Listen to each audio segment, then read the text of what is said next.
On the night of March 15th, 1989, 17-year-old Tracy Kirkpatrick was working alone at a women's clothing store in Frederick, Maryland. Tracy was a bright and hard-working high school senior, an honor student at Brunswick High with dreams of college and law school. That evening, Tracy was closing up the Alien Ladies sportswear boutique at a local shopping mall. When the store's usual 9 p.m. closing time passed and the lights remained on, a security guard making his rounds grew concerned. Around 10:30 p.m., he entered the shop to check on things. In a back storage room, he made a horrific discovery. Tracy's lifeless body lay on the floor, the victim of a brutal attack. The guard immediately contacted police, and Tracy's shocked parents arrived soon after, only to be met with the devastating news that their daughter was gone. Investigators at the scene found no clear motive for the slaying. Tracy's wounds indicated she had been attacked with a knife, but there were no defensive injuries on her. This suggested she might have been taken by surprise or attacked by someone she trusted. There was no evidence of any other form of assault, and robbery didn't appear to be a factor since the cash was left in the register. However, Tracy's purse was missing, and the front door had been left unlocked. There were also no signs of forced entry or of a struggle inside the store. Police noted a few drops of blood leading toward the back exit, as well as the loading dock area, indicating the perpetrator may have fled out the rear of the shop into the night.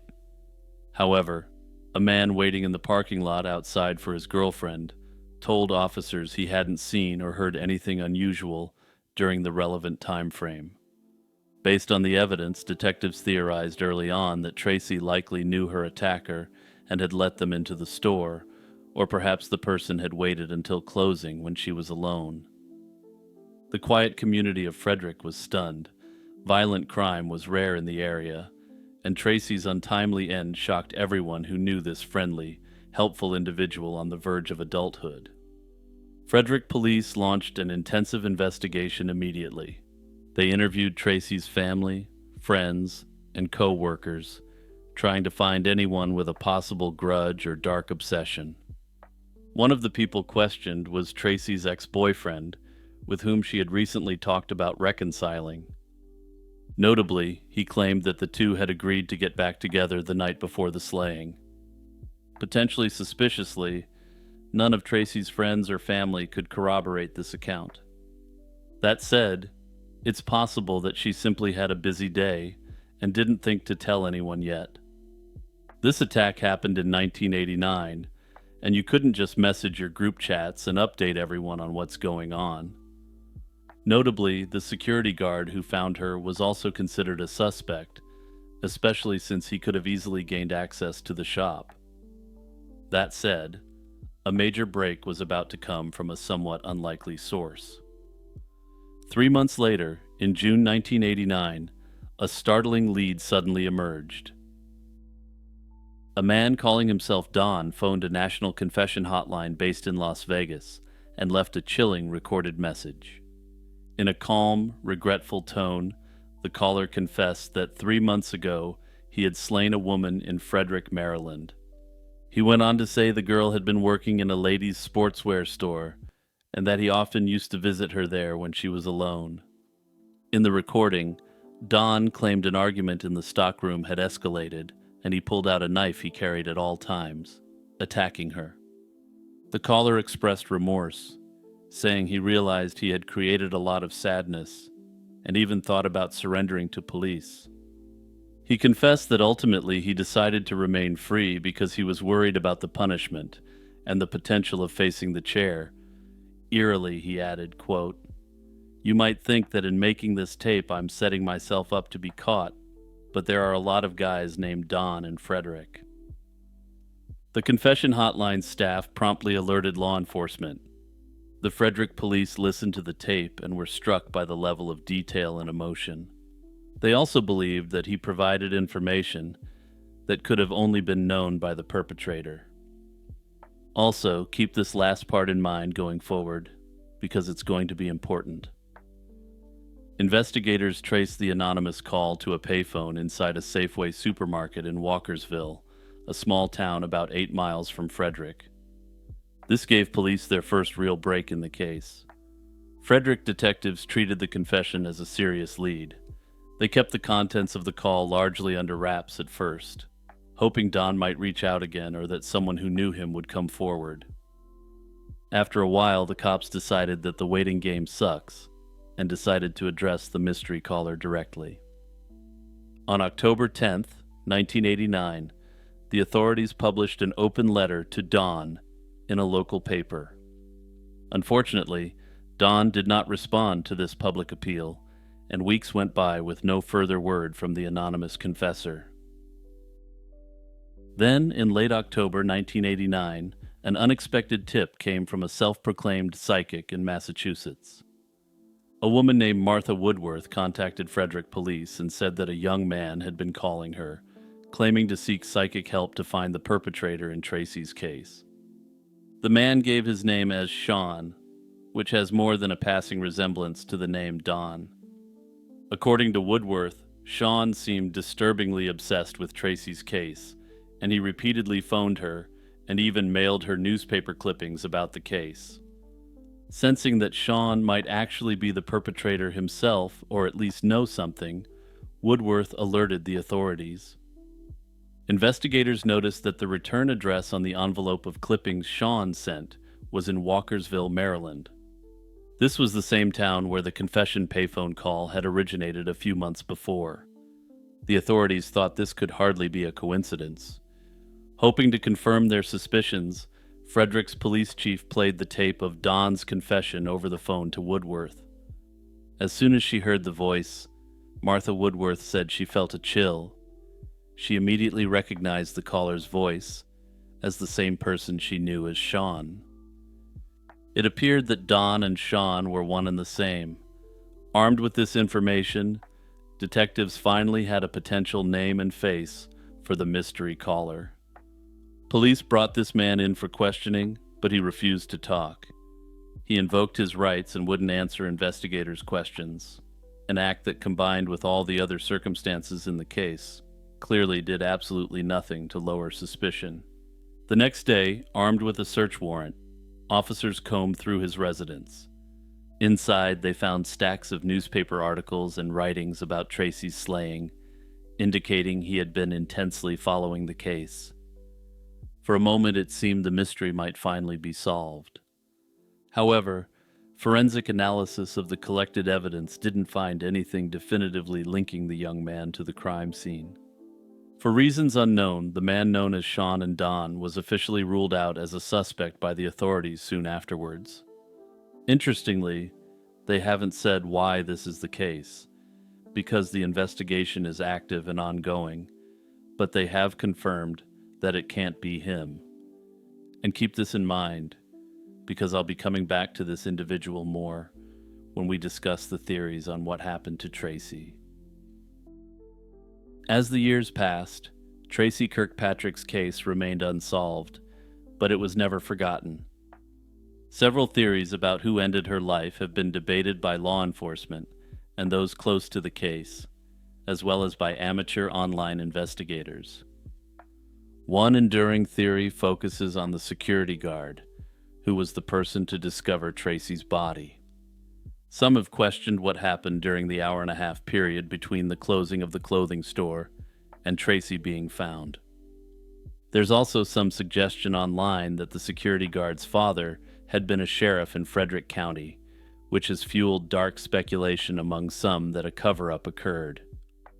However, there are no reputable sources that have reported this, and this appears to be purely the work of the rumor mill until proven otherwise.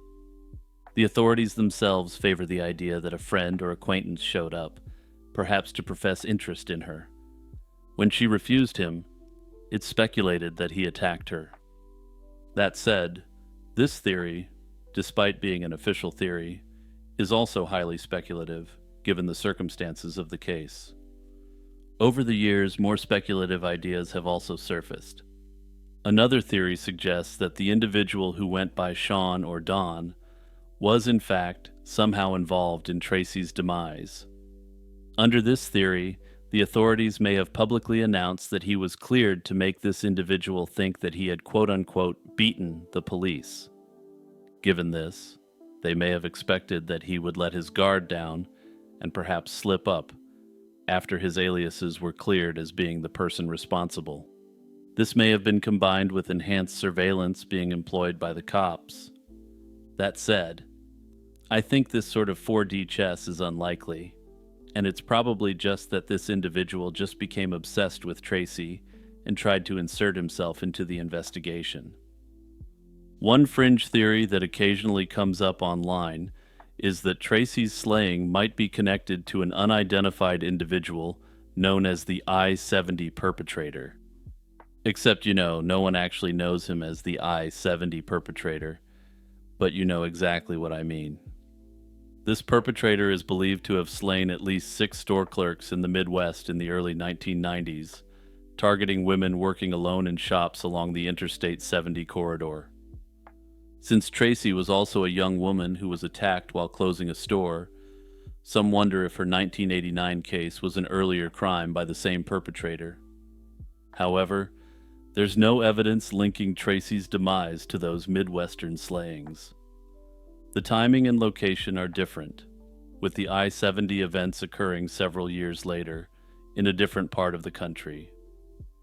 However, even with all the differences, this theory has never been fully ruled out by the authorities, though they've made it clear they don't take it too seriously.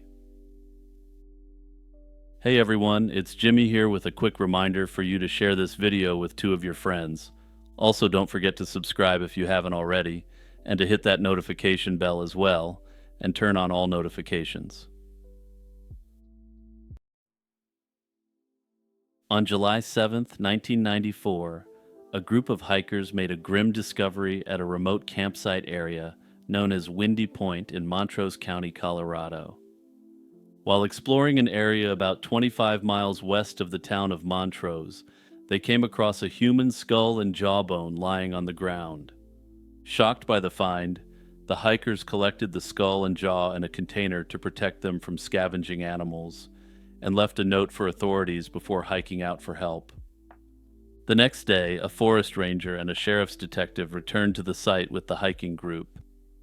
As they searched the area, they found more human remains scattered around, including portions of a spine, a shoulder blade, and an upper arm bone.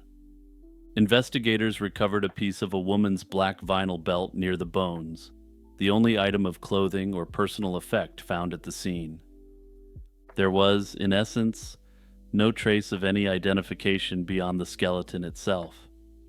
Given the remote location and the condition of the remains, authorities immediately suspected foul play. A local medical examiner conducted a forensic examination of the remains, which yielded several clues about the victim. The remains were of a white female, estimated to be between 35 and 45 years old, approximately 5 feet 4 inches to 5 feet 7 inches tall, with reddish-brown hair. Examination of the skull and bones noted 2 distinctive medical conditions. The woman had suffered from TMJ syndrome, a jaw disorder, and showed signs of scoliosis, a curvature of the spine. These health details, though not particularly rare or even uncommon, were hoped to help identify her if matching medical records or descriptions could be found. Investigators also paid close attention to the victim's teeth. Several teeth had been removed by a dentist during her life, and notably, one molar had a gold crown, and another tooth had a full gold restoration. Unfortunately, after checking her dentals against databases of missing persons and known dental records at the time, no match was immediately found. Notably, the condition of the remains made determining an exact cause of death impossible, as there was no obvious trauma that was evident on the bones. However, the fact that the body appeared to have been dumped with no clothing except a belt strongly suggested this hadn't been an accident. Investigators theorized that the woman had been slain somewhere else and her body deliberately disposed of at the Windy Point site. Based on decomposition, authorities suspected she had been left there in late 1993, perhaps in the fall, meaning she might have been dead for several months before the discovery. Montrose County Sheriff's investigators eventually dubbed the unknown victim the Windy Point Jane Doe for the location where she was found. From the start, the biggest challenge was identifying the victim. Investigators pored over missing persons reports from Colorado and neighboring states, looking for a woman whose age, description, and dental work might match the Windy Point Jane Doe. As months turned into years, no one stepped forward to report a person matching the description, an unusual situation that left investigators with little to go on. In 1995, as part of their efforts to generate leads, the authorities sent the unknown woman's skull to a forensic institute in Washington, D.C. During this time, a forensic artist created a rather unique facial reconstruction, which you're probably going to want to look at right now if you don't value your ability to sleep. The resulting clay model was photographed, and a sketch of the approximate face was widely circulated to the public by the sheriff's office. The hope was that someone might recognize the woman's face, though as you can see, the results of this reconstruction were definitely questionable to say the least. That said, the uncanny nature of the reconstruction definitely attracted attention to the case, which otherwise wouldn't have attracted that much media coverage. Unfortunately, despite media attention and distribution of the reconstructed image, no solid leads emerged from it, and the Jane Doe's identity remained a mystery. By the late 2010s, forensic technology had advanced dramatically. Techniques such as DNA profiling and genetic genealogy, which were not options in 1994, started to crack cold cases that had languished for years. In the Windy Point case, the remains had been deemed too decomposed for traditional DNA identification back in the 90s. However, in 2020, Montrose County investigators decided to take a fresh look at extracting DNA from the Jane Doe's remains. This was enabled thanks to new methods that could work with old degraded samples. Evidence from the remains would be submitted to the Colorado Bureau of Investigation for advanced analysis in August 2020. The CBI's Cold Case and Forensic Lab Division had begun employing forensic genetic genealogy. This process can identify an unknown person by locating relatives in DNA databases and building out a family tree.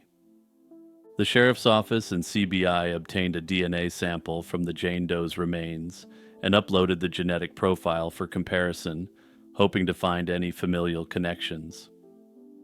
For nearly 2 years, specialists worked on the case behind the scenes. They also re-examined the victim's dental information alongside the DNA data, ensuring that if a potential identity was found, it could be confirmed with the distinctive dental records on file.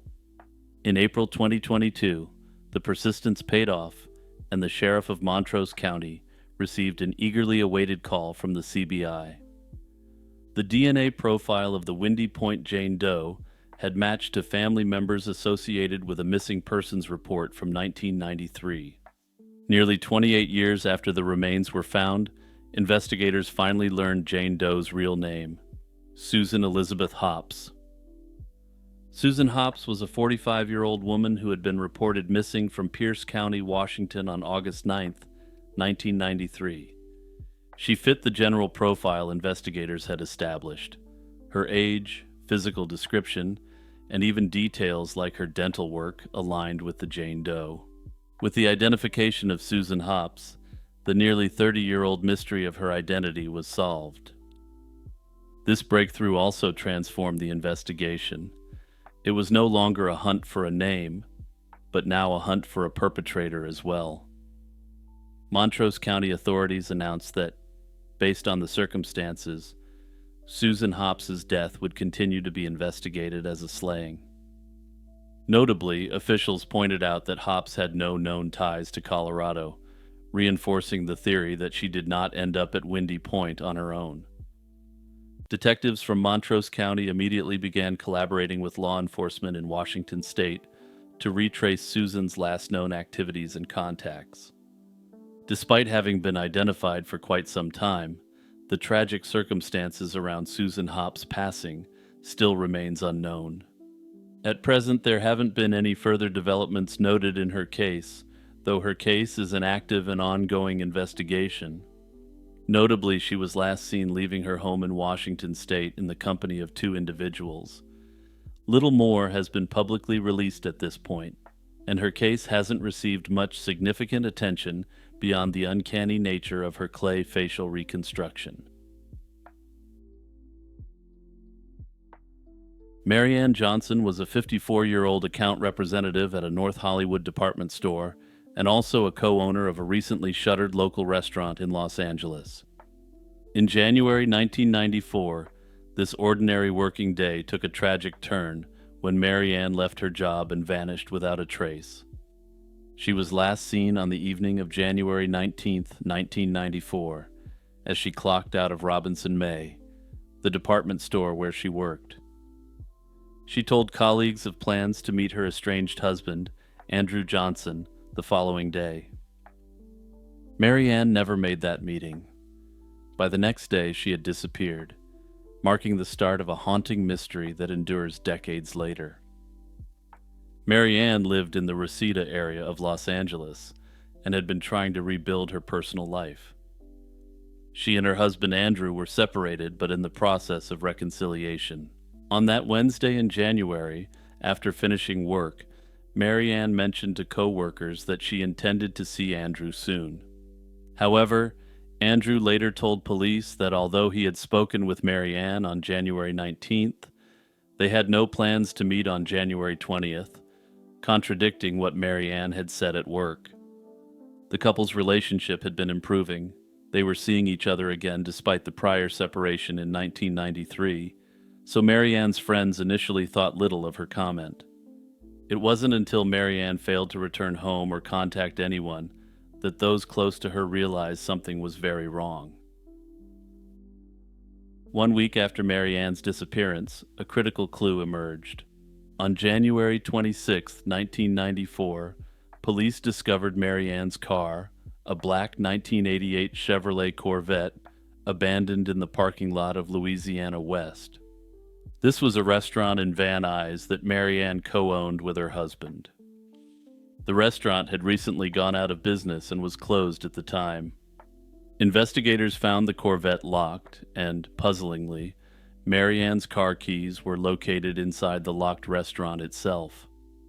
This bizarre detail suggested that whoever parked the car at the restaurant had access to the building. The scene raised more questions than answers. There were no obvious signs of struggle reported at the car or inside the restaurant, and it's unclear if any forensic evidence was recovered from the vehicle or the premises. To the investigators, it almost looked as if Marianne had driven to the shuttered eatery and vanished into thin air. Police were hopeful that the Corvette might lead to a break in the case. They appealed to the public for any information about sightings of the car in the days after Marianne went missing. Detectives specifically wanted to hear from anyone who might have seen who parked the Corvette at the Louisiana West lot on that day in January. Yet, despite this hopeful lead, the trail was growing cold and days turned into weeks, with no sign of Marianne herself. As the investigation deepened, a disturbing piece of Marianne's recent past surfaced. Marianne's sister came forward with information about a menacing encounter just a month before the disappearance. In late December 1993, only a few days before Christmas, Marianne had been approached by 3 unknown men. These men delivered a warning that was as bizarre as it was frightening. They claimed someone had paid them $800 to break Marianne's legs, but they said they decided not to harm her and instead wanted to caution her that someone wanted to hurt her. The men didn't reveal who had hired them or why that person bore such malice toward Marianne. Understandably, Marianne was shaken by this incident and told her sister about it. Now, to me, this seems to have more in common with a threat from a loan shark type of individual rather than anything else. But I'll come back to that shortly. However, it appears she didn't know who was behind the threat, and there is no indication she reported it to police at the time. Notably, she doesn't appear to have believed that her husband was behind the threat. This ominous warning hanging over Marianne's head would take on new significance once she vanished. When detectives learned of the threat, it shifted the tone of the entire investigation. By late June 1994, more than 5 months after Marianne's disappearance, the Los Angeles Police Department officially acknowledged that they feared the worst. They issued a statement that they believed that she had met with foul play, likely in a targeted crime. From early on, Marianne's disappearance presented a single troubling question: what really happened on the night of January 19th, 1994? Several theories have been considered over the years, each addressing different pieces of the puzzle. One theory is that Marianne was the victim of a targeted abduction or attack arranged by a person with a grudge. The threatening incident before Christmas 1993 is central to this idea. The fact that someone allegedly paid professionals to harm her indicates that Marianne had an enemy willing to resort to violence. It's possible that whoever was behind that $800 payment escalated their efforts when the initial scare tactic didn't achieve whatever result they wanted. In this scenario, Marianne could have been lured somewhere under false pretenses or ambushed after work. The presence of her car at the closed restaurant might have been a ploy to mislead the investigation or buy time. After all, this was well before the mass adoption of high-quality surveillance equipment with virtually limitless storage. What lends credence to the targeted attack theory is that nothing in Marianne's life suggests she simply left on her own. Another theory centers on Marianne's estranged husband, though he has been cleared by the police as a suspect. In cases of missing persons or foul play, investigators routinely look at those closest to the victim. Andrew was one of the last people known to have spoken to Marianne and was the person she mentioned planning to see. The couple's relationship, while strained in the past, was reportedly improving, but they did have a complicated history with multiple breakups. Some have suggested there could have been undisclosed conflicts or mistrust between them that wasn't disclosed to the investigators. Further, Andrew told police he hadn't actually arranged to meet Marianne the night she disappeared. He cooperated with the investigation, and authorities never named him as a suspect in her disappearance. Another theory, of course, suggests that Marianne may have simply left on her own, and I swear that every missing person case has to have someone throw out the voluntary disappearance theory, but I just don't see any evidence whatsoever for it here. My own theory is that Marianne Johnson's disappearance might be linked to the mounting debts and financial turmoil surrounding the failed restaurant she co-owned.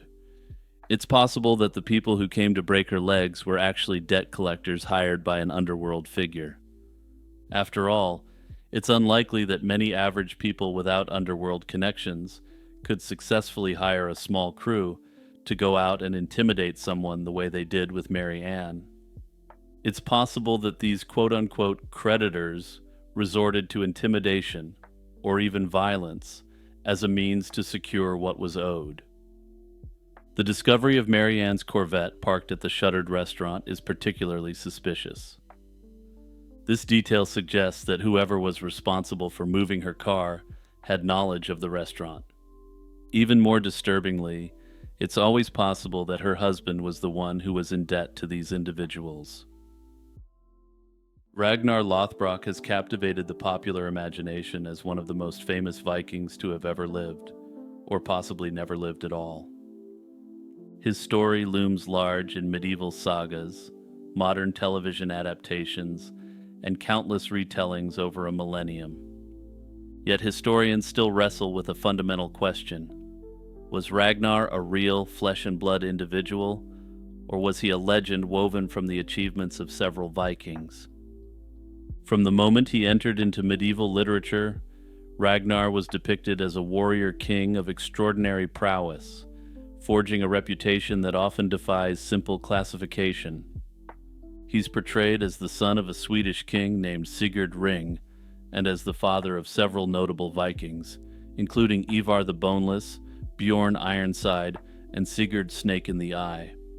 These sons would, according to the sagas, go on to carve out kingdoms, launch invasions into Anglo-Saxon England, and become household names in their own right. Most of the details of Ragnar's life come from medieval sources, such as the Old Norse tale of Ragnar's sons and Saxo Grammaticus's Gesta Danorum.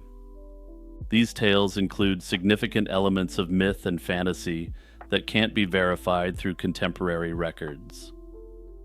One of the most famous narratives associated with Ragnar is his capture and death at the hands of the King of Northumbria in the mid-9th century. Medieval chronicles and later retellings claim that Ragnar led raids into the Anglo-Saxon kingdoms, where he was ultimately defeated, captured, and thrown into a pit of venomous snakes. Whether this gruesome execution actually happened is still disputed, but the story has become one of the best-known Viking legends. Some versions describe Ragnar, even while being bitten by serpents, defiantly reciting heroic poetry and prophesying vengeance from his sons. In addition to his Northumbrian exploits, Ragnar is also credited with launching a daring attack on Paris in 845. According to some accounts, he sailed up the River Seine with a Viking fleet and terrified the city into paying a large ransom. The Frankish king, Charles the Bald, allegedly paid off the raiders to prevent further devastation. In verified historical records, a Viking leader named Reginharus, a Latinized form of Ragnar, is indeed mentioned as attacking Paris around this time. This lends some circumstantial evidence to the idea that Ragnar might have been more than just a legendary figure. However, the name Reginharus doesn't conclusively prove that he was the Ragnar of later saga fame. Scholars argue that several Viking leaders could have been confused or combined into a single legendary persona over the centuries, thereby creating the composite figure of Lothbrok. Despite the many variations and embellishments in the stories, common threads tend to appear. He's usually described as cunning, courageous, and brutal when necessary. Yet the medieval texts that mention him were written centuries after the events they describe. Grammaticus, for instance, composed the Gesta Danorum in the late 12th century, about 300 years or more after Ragnar's supposed lifetime. The Icelandic sagas that feature Ragnar were likely set down in writing around the 13th century, though experts agree they're almost certainly based upon well-established earlier traditions. This considerable time gap means that the stories had plenty of opportunity to evolve in oral tradition before ever being written, thus giving time for fact to blend with fiction. To understand why questions about Ragnar's historicity are so difficult to resolve, it helps to consider the broader context of Viking Age sources. The Vikings themselves often left behind no written histories or chronicles that modern scholars can rely on, in the same way they might consult Frankish or Anglo-Saxon texts. Instead, most of what we know about Viking expeditions, personalities, and achievements comes from chronicles written by their enemies, such as Anglo-Saxon or Frankish monks. Norse people themselves created little in the way of written records, with runestones being the only meaningful surviving records. These runestones, however, provide just brief tidbits of information, and many were raised with the explicit intent of bragging and self-promotion. These runestones often compared real people's actions to those of legendary figures, with it being seen as virtuous to claim to have accomplished something as great as a mythic heroic figure. Notably, the famous runestones found in Scandinavia often commemorate powerful individuals, but none explicitly mention Ragnar Lothbrok, or anyone who could match up with him. That said, this doesn't mean such runestones don't exist, or didn't exist at one point. Historians estimate that 90% of runestones that survived have been discovered. However, that still leaves numerous runestones which didn't survive and some which are still hidden away. Notably, many of the runestones which have survived come from the period where Scandinavia was being Christianized. Some have speculated that a runestone mentioning the exploits of an explicitly heathen king like Ragnar may have been destroyed by zealous converts centuries later. Given the nature of these varied sources, these accounts can be contradictory, romanticized, and of course, openly biased. Even the Anglo-Saxon Chronicle, one of the more reliable sources for Viking activity in England, offers only brief mentions of particular raids or individuals. Beyond the written sources, archaeologists have tried to find evidence that might verify or refute the existence of a single person behind the legends. While excavations of Viking sites in Scandinavia and the British Isles have yielded incredible artifacts, none have directly confirmed the presence of a real Ragnar Lothbrok. It's important to note that the sagas themselves sometimes portray events that span different time frames and attribute them to a single hero figure. The Great Heathen Army's invasion of England in 865 is traditionally said to have been led by the sons of Ragnar, seeking vengeance for their father's death. Historically, we know that an army of considerable size did indeed arrive in England around that time, leading to the downfall of multiple Anglo-Saxon kingdoms. But it's not entirely certain whether this event was truly triggered by the sons of a singular Ragnar, or if the story was later romanticized to fit the heroic narrative of the sagas. Despite these historiographical challenges, the legend of Ragnar Lothbrok remains highly influential for a few key reasons. He embodies many of the traits that modern audiences associate with Vikings: bravery, seafaring expertise, fierce loyalty to kin, and a thirst for both adventure and wealth.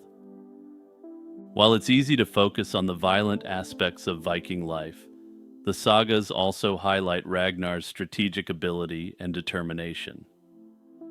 The drama associated with his supposed death, being thrown into a pit of snakes, and his sons avenging him, ensure that the story remains memorable and captivating. Ragnar also serves as a convenient focal point in narratives that otherwise would be diffuse. His existence ties together various Viking campaigns in England, Ireland, and the Frankish territories under one mythic banner. So, is Ragnar Lothbrok the fearless Viking who sacked Paris, ravaged Northumbria, and fathered some of the most legendary Viking leaders of all time?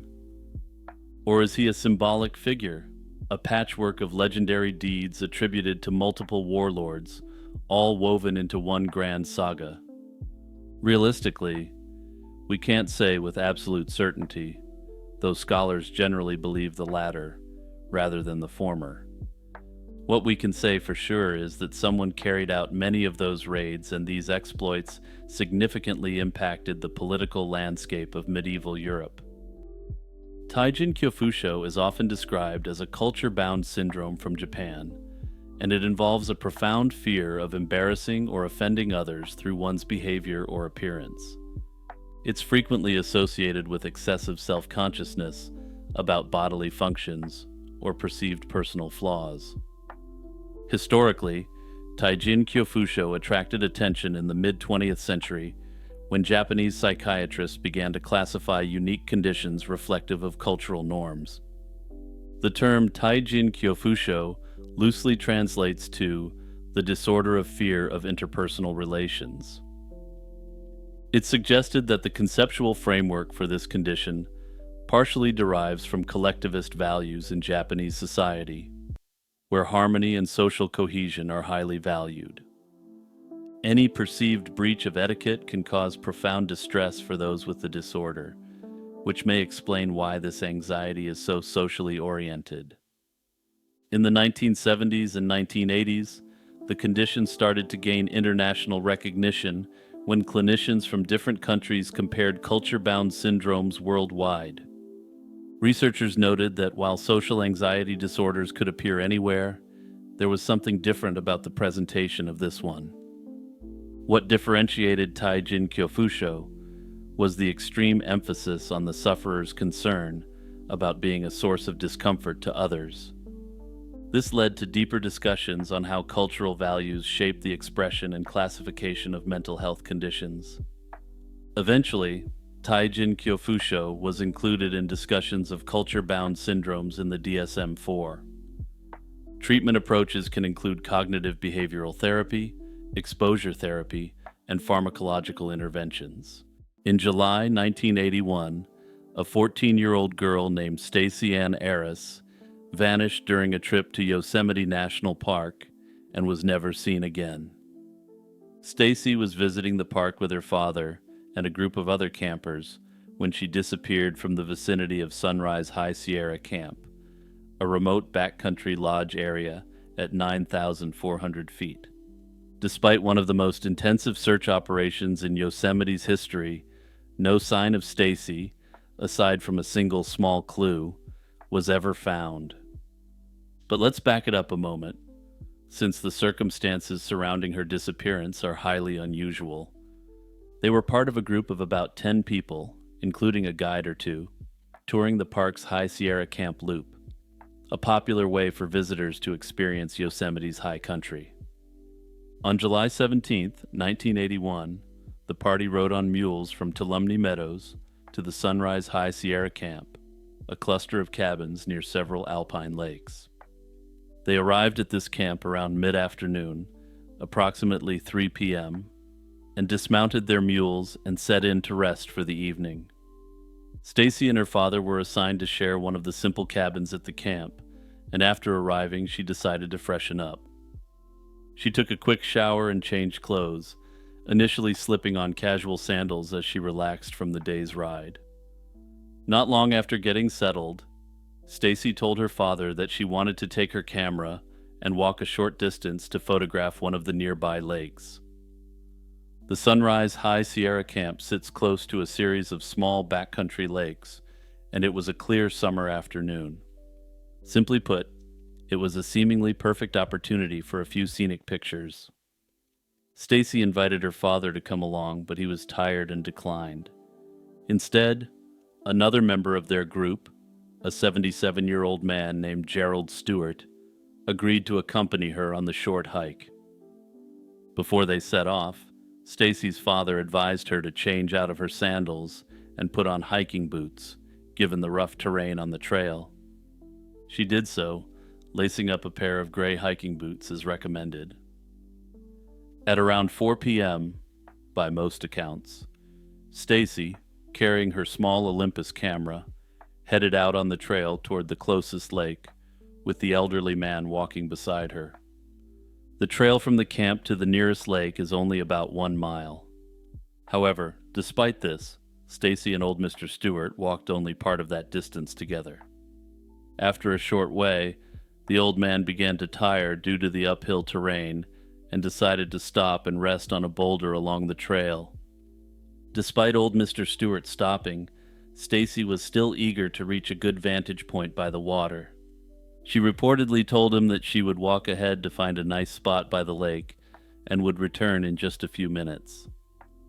As Mr. Stewart sat down, one of the tour guides, who happened to be working near the camp's horse corral not far away, briefly spotted Stacey on her own.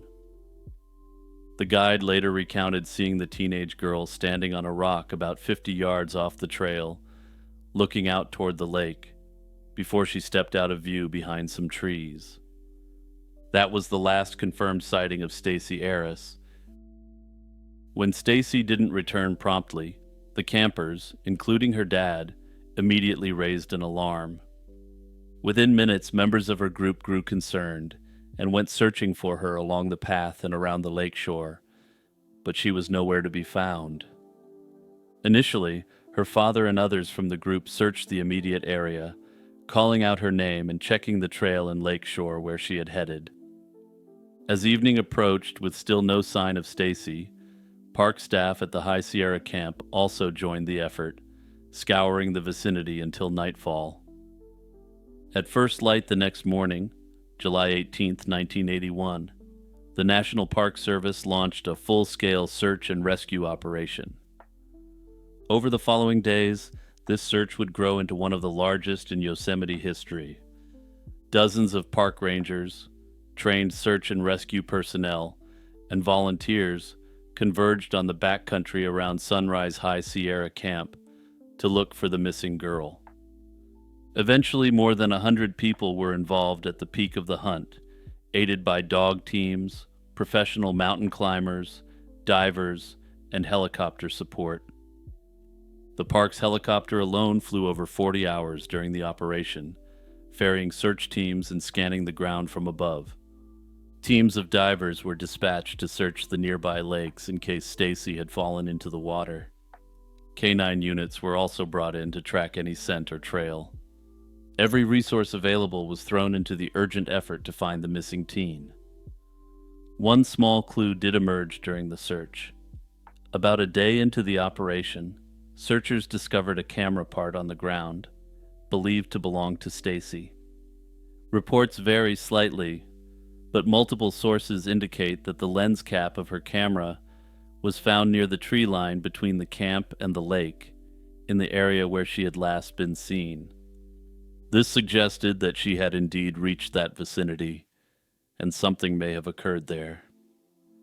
Perhaps the cap popped off as she fell, or perhaps it fell off during some kind of struggle, but unfortunately the cap by itself didn't tell investigators much.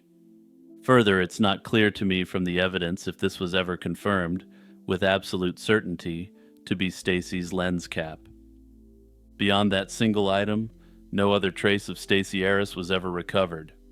As one Yosemite official put it at the time, quote, "She just seems to have disappeared from that spot." The formal search continued intensively for over a week. On the 9th day of intensive searching, with thousands of man-hours invested and still no sign of the girl, officials made the difficult decision to scale back the operation. The massive search was suspended after exhaustively covering the primary area of interest. In the absence of conclusive evidence, several theories have been proposed over the years to explain the disappearance of Stacy Harris. Investigators at the time kept an open mind, considering everything from an accident to foul play. The most straightforward theory is that Stacy was the victim of a misstep or accident in the wilderness. Yosemite's backcountry can be dangerous, especially for someone wandering alone off trail, even for a short distance. One possibility is that she might have slipped on the granite slabs or loose rocks near the lake and fallen into an unseen crevice or canyon. A search team member noted there were many places where a body could slip in or remain hidden in that area. If Stacy was injured from a fall, she may have tried to shelter herself, for instance, crawling under a rock overhang or into a hollow log to escape the cold night. Such concealment, while a natural instinct for survival, could have made her even harder to find. It's also possible she became disoriented while looking for the lake and wandered farther than intended, getting lost in the labyrinth of similar-looking terrain. Despite the thorough search, an accident scenario cannot be ruled out. The wilderness is vast, and even intensive searches have been known to miss clues or remains, especially if someone moved beyond the initial search grid. Related to the accident theory is the idea that Stacy might have drowned in the lake she set out for. Perhaps she reached the water's edge and, for reasons unknown, she fell into the lake and could not get out. However, this theory seems less likely given the search efforts. Rescue teams did deploy divers to thoroughly probe the lakes for any sign of her, but found absolutely nothing. Early on, park officials didn't dismiss the possibility of wild animal involvement, though they found no direct evidence for it. Yosemite is home to black bears and mountain lions, both of which could attack a human, especially a lone teenager. Some have speculated that perhaps a mountain lion, which can silently stalk prey, might have pounced on Stacy, dragged her away, and hidden her remains. However, there are several points against this. First, attacks on humans by predators in Yosemite are exceedingly rare. For instance, black bears in that park are generally interested in campers' food, not attacking people, and fatal mountain lion attacks in California are very uncommon. Second, a struggle with a large animal typically leaves signs: torn clothing, blood, tracks, or drag marks. The search teams did not report finding any such evidence. The only item found was the camera lens cap, which in itself showed no marks indicating an animal encounter. If a bear or cougar had taken Stacy, search dogs might have picked up the scent of an animal or blood, but the dogs detected nothing. The animal attack theory is considered theoretically possible, but extremely improbable given the balance of evidence. Another theory is that Stacy Harris could have been the victim of foul play, perhaps an abduction or slaying concealed in the wilderness. Investigators kept this theory on the table, and in fact, a park official stated that foul play has not been ruled out during the initial search. However, there are challenges to this idea. Stacy disappeared in a relatively short window of time, mere minutes, in broad daylight, with other people not far away. For a stranger to abduct her, that person would likely have had to be hiding out of sight near the lake, and then acted incredibly quickly and quietly. The area is remote, and there's no road access nearby for over 2 miles. Therefore, it would be difficult for a criminal to be lurking there and then transport a victim out of the area without being noticed by the search teams converging soon after.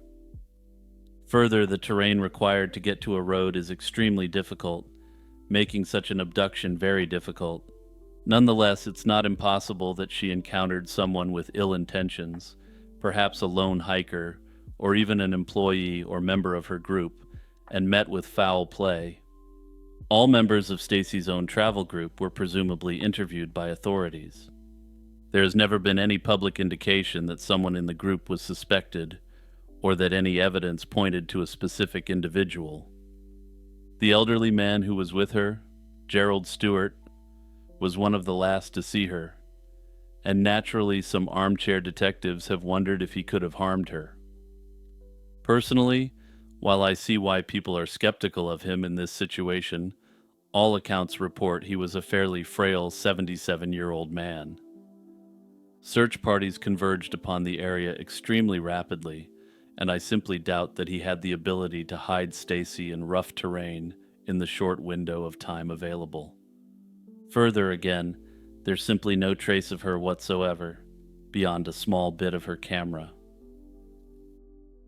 Due to the baffling lack of evidence, Stacy Harris's case has often been labeled as unexplained. It's one of those disappearances that, even after exhaustive efforts, offers no clear answers. In particular, this is a case that has attracted attention from individuals such as David Paulides in his controversial Missing 411 series. And it's not hard to tell why a paranormal-focused theory has attached itself to this case, since the evidence we have simply doesn't add up to any rational likely answer. Whatever the truth is, the fact is that over 40 years after Stacy Harris's disappearance, we're no closer to that truth today than the investigators were on the day she disappeared. On November 15, 2017, Baltimore detective Sean Suter was found shot in the head while on duty, under circumstances that remain deeply mysterious. That afternoon, Sean and his partner were canvassing a West Baltimore neighborhood, searching for leads in an old case. At some point, Suter went to investigate a small alley off Bennett Place. Moments later, a series of shots rang out. Suter's partner sprinted over and discovered him lying face down in a vacant lot, critically wounded by the shots. A frantic call for backup went out, and soon police swarmed the area. Believing an armed suspect had just attacked an officer, the Baltimore Police Department locked down the surrounding blocks. For nearly a week, officers maintained a tight cordon around the Harlem Park neighborhood, questioning residents and hunting for a suspect who, it seemed, had vanished without a trace. Despite this massive response, no eyewitnesses or leads emerged in the immediate aftermath.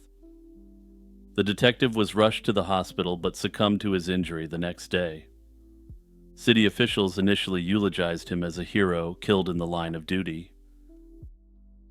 The mystery deepened when it was revealed that Sean was scheduled to testify before a federal grand jury the very next day. This was in a case related to a notorious police unit that had essentially gone rogue. Basically, think The Shield meets The Wire, for all my fans of cop shows out there. Suter was slated to be a witness, answering questions about an incident involving one of the indicted officers. The timing of his death on the eve of that testimony was more than a coincidence in the eyes of many. As the investigation pressed on, detectives uncovered puzzling forensic evidence at the scene. Suter's own service weapon was found beneath his body, and ballistics confirmed that the bullet came from that weapon. In total, 3 spent shell casings were recovered, all fired from Sean's weapon. There was no indication that any other weapon was used. Crucially, forensic technicians found no DNA or fingerprints from any unknown person on Sean's weapon or clothing. The autopsy noted a close contact wound just behind Sean's right ear and no obvious signs of a struggle, such as defensive wounds on his hands. These findings didn't align neatly with the theory of a sudden attack by a suspect. By late 2017, with no suspects and growing doubts, the Baltimore Police Department brought in an independent review board of outside experts to take a fresh look. In 2018, this independent panel released a detailed report that came to a startling and extremely controversial conclusion, which angered the family and many on the police force. It determined Sean likely orchestrated the entire thing, ending himself and essentially staging the entire scene. The panel theorized that Suter, distraught over the looming grand jury testimony, fired 2 shots in the air or into the ground to simulate a shootout, then ended himself with his service weapon. They pointed to the evidence as support: the contact wound, the angle of the shot, the absence of any other DNA, and the fact that Sean's police radio was still in his hand when he was found. According to the review board, Sean might have been driven by fear that his testimony could expose him to serious fallout, which could have placed his career in jeopardy, or worse. They believed he wanted to ensure his family would receive full benefits by making his demise appear to have taken place both heroically and in the line of duty. The panel's conclusion was immediately disputed by Sean's family, as well as numerous voices in the police department itself, ensuring the debate was far from over. In the years since, several theories have been debated regarding Sean Suter's death. The original police theory was that there was a battle with an unknown assailant who fled the scene. However, despite an intense manhunt, no suspect was ever found. Furthermore, no evidence of any other person was uncovered at the scene, making this scenario increasingly doubtful. Another theory posits that Sean was deliberately slain to stop him from testifying. His family strongly believes in and advocated for this inside job scenario, insisting that he had no reason to do this to himself. They point to the suspicious timing of the event, but to date, no concrete evidence has emerged to prove an organized plot or identify any conspirators. But of course, the problem with this quote-unquote debunking of the theory is that the same people who were investigating his death may have contained elements involved in his demise. At least that's the case if the inside scenario is true. Further, even if the inside job scenario is true, advocates argue even minor actions during the early hours of the investigation could have essentially stopped the truth from ever coming out. To this day, the death of Sean Suter remains officially unsolved and intensely debated. Importantly, it was an independent body who found that he was responsible for his own demise, not the police themselves. Baltimore's law enforcement agencies themselves ended up split on the outcome. That said, after the independent panel's report, the police department moved to close the case in 2019, effectively treating it as a tragedy rather than a criminal event. Nevertheless, the Baltimore state's attorney at the time disagreed with closing the case, pointing out that the medical examiner's ruling still stood. As a result, the case has technically stayed open, and key evidence files have not been released publicly, meaning that this case is riddled with unknowns. Suitor's widow and family have never accepted the conclusion of the independent body. They received a $900,000 line-of-duty benefit settlement in 2020, which they viewed as confirmation that he did indeed go out in combat with a criminal. The family has continued to call for the investigation to identify whoever might have been responsible, though they appear to have made little meaningful headway despite their efforts. Hey everyone, it's Jimmy here with a quick reminder for you to share this video with 2 of your friends. Now let's get back to business. Airi Sato was a 22-year-old Japanese college student originally from Hokkaido who had moved to Tokyo to pursue her studies and a budding career as a live streamer. On Tuesday morning, March 11th, 2025, Airi Sato decided to stream her walk through the streets of Tokyo using a popular streaming app. She often streamed under the handle Mogami Ai, engaging with thousands of followers in real time. Around 9:50 a.m., as Sato walked alone near the busy Takadanobaba train station in Shinjuku Ward, viewers suddenly heard her scream for help before the live stream abruptly went dark. Several onlookers in the area also heard the chilling screams, which one witness said lasted about 15 seconds. Startled pedestrians rushed to see what was happening and found Sato collapsed on the sidewalk, bleeding profusely, with a man standing over her. At first, bystanders assumed the man was a concerned Good Samaritan because he appeared unnervingly calm as he looked down at the wounded young woman, as if he was in shock.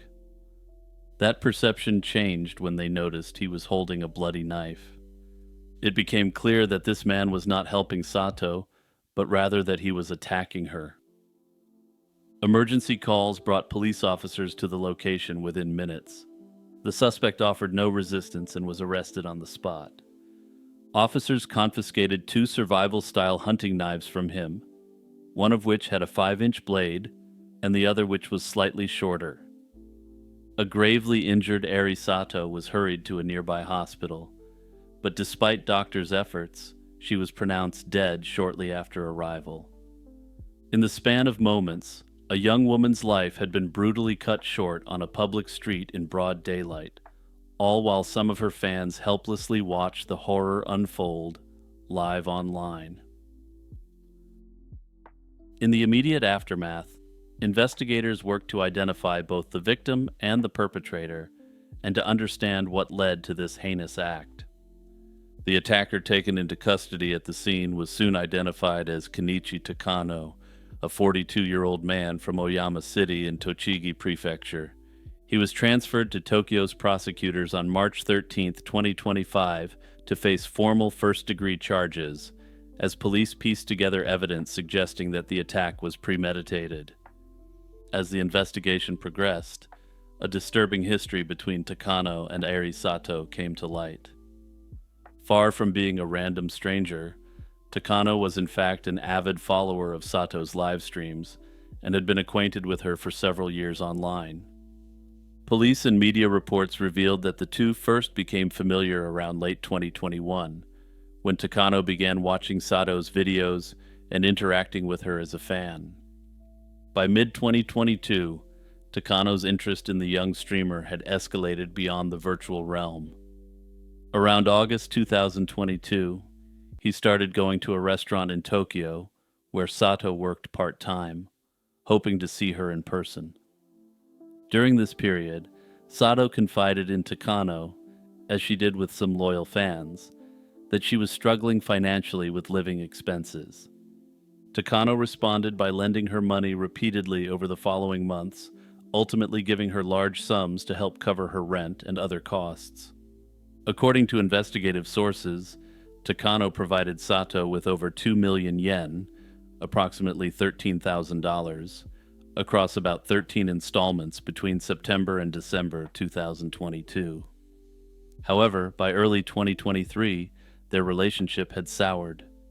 Sato had repaid only a small fraction of the loans and then abruptly cut off contact with Takano around January 2023. Feeling spurned and owed a great deal of money, Takano pursued legal action. In August 2023, he filed a civil lawsuit against Sato to reclaim the approximately 2.5 million yen debt. Sato did not appear in court to defend herself, and the court ruled in Takano's favor, ordering her to repay the full amount. Yet even with a court judgment, Takano found it impossible to collect the money. Sato seemingly disappeared or ignored the order. In January 2024, Takano went so far as to consult local police to file a false missing persons report in an attempt to get the police to hunt her down on his behalf. By the time of the March 2025 live stream, Takano's frustration and anger appear to have reached a boiling point. In statements to police after his arrest, he admitted that his motive was rooted in this long-running financial dispute. He said he could not stand that Sato continued earning money through her live videos while refusing to repay him. On the morning of March 11th, after seeing Sato announce a live streaming session, Takano left his home in Oyama and took a train into the city. As Sato began streaming in Shinjuku that morning, Takano was already tracking her. He later explained that he identified her exact location by watching the live stream video in real time, recognizing the buildings and landmarks in the background. Armed with this information, he approached her on the street during the live broadcast and launched the knife attack without saying a word. Despite the ferocity of the assault, Takano claimed afterwards that he, quote, did not intend to end her. This assertion rang hollow, given the sheer violence inflicted. In fact, his actions and statements suggest a calculated plan to quote-unquote punish Sato and expose her perceived wrongdoing to the world. Takano reportedly told investigators that he wanted the world to know what Sato had done to him and thought that causing an incident would expose her. The police have indicated that Takano has been cooperative and consistent in explaining his actions, and a psychiatric evaluation found him mentally competent. As of late March 2025, Kenichi Takano remains in custody, facing numerous charges, and the legal case against him is progressing through the Japanese justice system. But trust me, there's way more twists and turns to this story than you can imagine. News of Airi Sato's death and the ensuing revelations about the suspect's motive gripped the public and sparked extensive discussion on social media and in true crime forums. The case was unusual. It combined the worlds of online influencers, devoted fans, and real-life violence. In the days following the tragedy, as facts trickled out via news reports, multiple theories and debates emerged about what really happened between Sato and Takano. Initially, many observers assumed the incident was a stark example of a stalker fan obsession taken to the extreme. It's not uncommon for popular live streamers in Japan to attract intensely devoted followers, and sadly there have been prior cases of stalkers attacking public figures. This of course changed when the financial motive was publicly disclosed by the authorities. But just as soon as this case looked as though it had been wrapped up in a neat package, a major twist occurred. A man claiming to be Airi Sato's fiancé suddenly stepped forward online. Just days after the event, an account on X was created by someone who identified himself as Sato's fiancé and live-in partner. The man, later identified as 32-year-old Daikin Yu, who described himself as the CEO of a company, made a series of posts that added new layers to the story.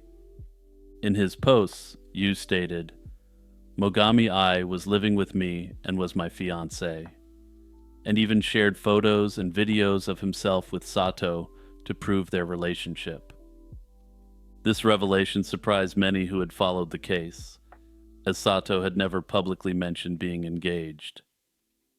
According to Yu's detailed account, he and Sato had begun dating in mid-2023 and started living together that August, at which point they became engaged. He claimed that he too had lent Sato significant sums of money to support her, and he corroborated that Sato had ongoing money troubles with multiple people, including Takano. Crucially, Yu shed light on Sato's interactions with Takano from an insider's perspective, and it painted a very different picture from what Takano stated. Takano had put forward a narrative where he was a person who was pushed to the extremes by someone who ignored a court order to repay him. Yu, on the other hand, alleged that Takano had been persistently harassing Sato. He was showing up at her workplace, pressuring her for a romantic relationship, and stalking her online. All these events led her to the point that Sato had to pause her live streaming activities in early 2023 out of fear, and in essence go into hiding. This is a markedly different version of events than Takano has told, where she disappeared essentially to avoid debts.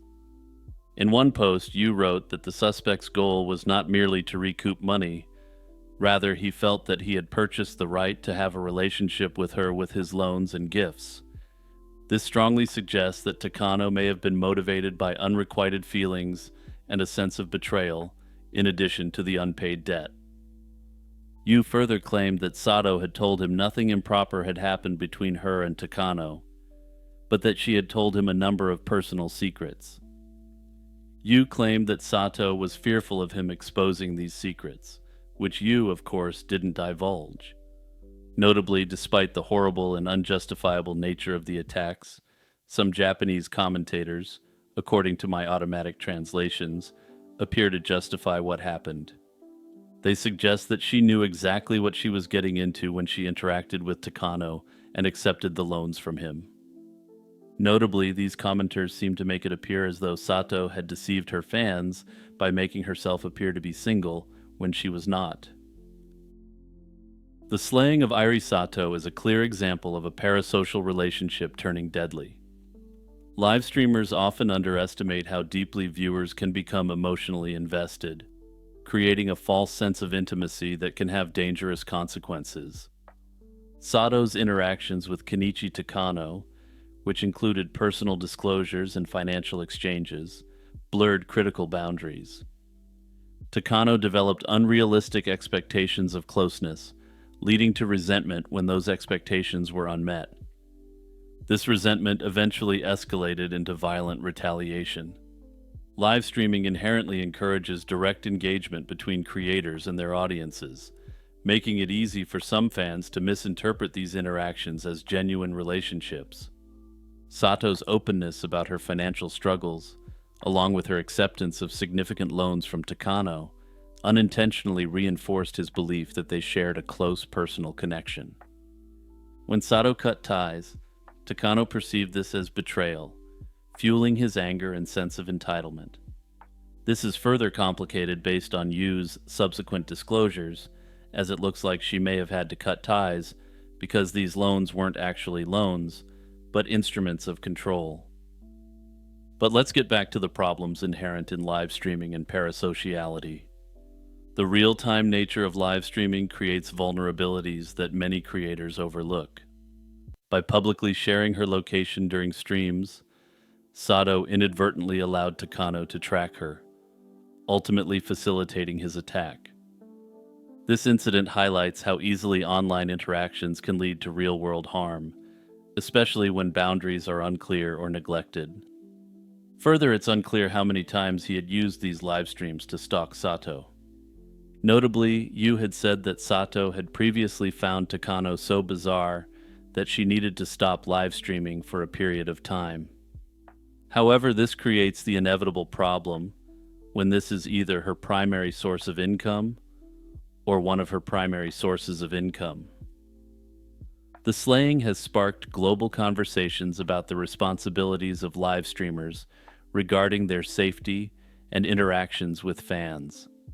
Some emphasize the necessity for clear boundaries and awareness about the potential dangers posed by overly involved viewers.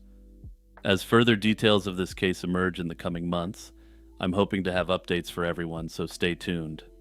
That said, I imagine the depravity of Kenichi Takano may go much further than he was initially willing to admit.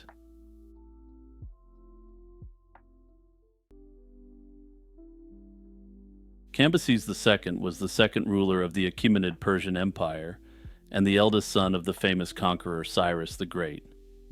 He ascended the throne around 530 BC and, much like his father, pursued aggressive military expansion. His most notable campaign was the conquest of Egypt in 525 BC, defeating Pharaoh Psamtik III at the Battle of Pelusium and bringing the ancient land of the Nile under Persian rule. As the new ruler of Egypt, Cambyses II also took on the title of pharaoh. But his ambitions didn't stop at the Nile. While in Egypt, he planned further campaigns to Ethiopia and Carthage. However, neither of these plans materialized. However, most importantly for this story, he also sought to conquer the Siwa oasis in the western desert. The oracle of Amun at the Siwa oasis was famous in the ancient world. Even Alexander the Great would later visit it. According to historical accounts, Cambyses II was angered or threatened by this oracle. In 524 BC, after capturing Egypt, he dispatched a detachment of about 50,000 Persian soldiers into the western desert, with orders to march on Siwa Oasis. This was essentially a punitive expedition against the priests of Amun, who were viewed as being unfavorable to Persian rule. Somewhere along the way, they vanished. Herodotus, the Greek historian, wrote that the force made it as far as the oasis of Karga, about halfway to Siwa, then met a terrible fate. In Cambyses' lifetime, no trace of the detachment was ever found. It simply never arrived at Siwa nor ever returned. This shocking disappearance of an entire army in the desert became a lingering worry for Cambyses II, who himself died a few years later under murky circumstances. Ancient writers like Herodotus provide the only detailed account of the lost army, and his dramatic story has captivated imaginations for well over 2 millennia. According to Herodotus's 5th century BC narrative, the Persian troops were swallowed by the desert, simply engulfed by a sudden sandstorm that buried all 50,000 men alive. Ever since, this tale has persisted as one of antiquity's greatest mysteries. How could an entire army simply vanish without a trace? The story has a tantalizing mix of elements: an ambitious king, a cursed mission against a sacred oracle, and the deadly forces of nature in the Sahara. The Lost Army remained a historical artifact that wasn't seriously investigated until the 19th century. Since then, its existence remains an archaeological holy grail, a puzzle that could confirm or refute an ancient historical account. Part of what keeps the mystery alive is the sheer scale of the event and the lack of concrete evidence. 50,000 men, if that number is accurate, would leave behind a lot of bones, weapons, and artifacts. Yet no definitive discovery has ever been confirmed. This absence of evidence has led many scholars to question the story. Some Egyptologists suspect the tale may be exaggerated or even fully apocryphal. Over the years, historians and scientists have proposed several explanations for what really happened to Cambyses' army, if it existed at all. The traditional explanation is the one given by Herodotus, a natural disaster. In this view, the army was simply overcome by the harsh desert environment. A sudden sandstorm, not uncommon in the Sahara, could indeed be deadly. Fierce desert winds can create a wall of sand type effect that could disorient anyone caught in the open. If such a storm lasted long enough, it might bury bodies and equipment in sand, erasing visible traces. Some scholars find this plausible. noting that the western desert's Great Sand Sea is known for massive dunes and extreme weather. However, others point out that it's unlikely for a sandstorm alone to eliminate every last man. If the story were true, some survivors would have presumably straggled out.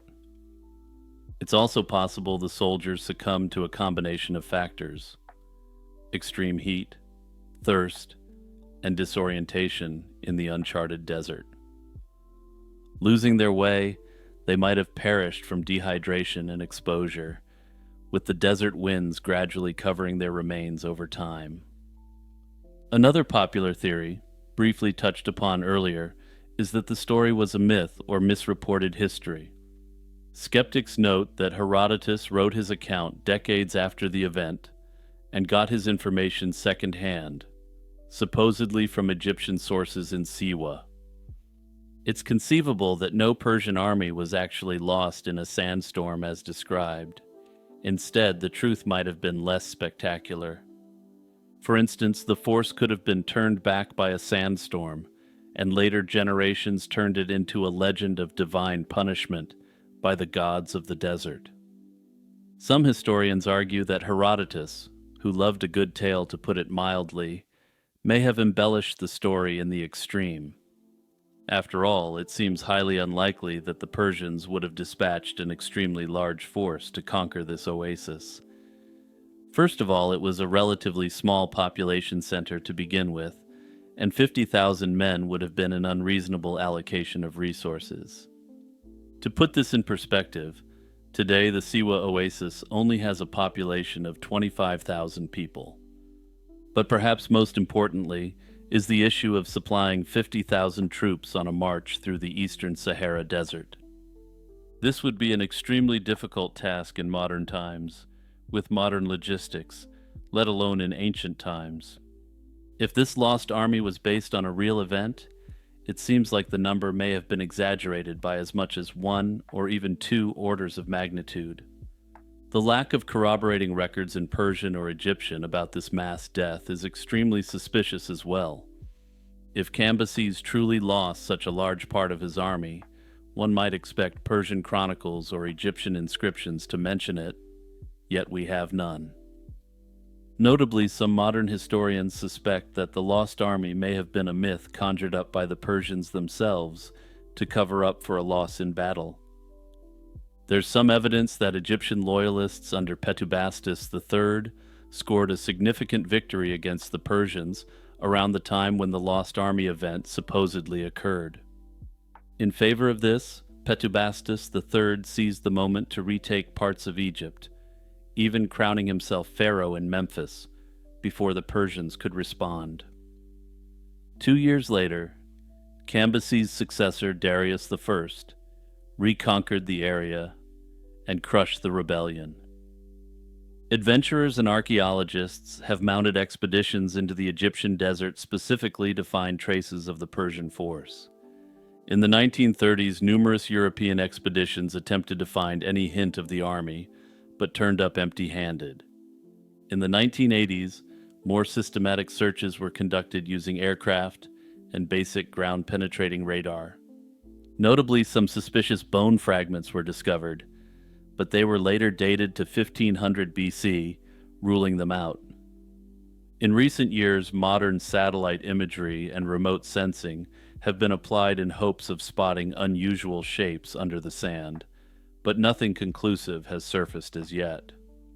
Despite all efforts, no unequivocal physical evidence of Cambyses' 50,000 soldiers has ever been verified, and whether the story itself is true or not remains a mystery. Rebecca Reusch was a 15-year-old girl from Berlin, Germany, whose disappearance has captured headlines across Europe in recent years.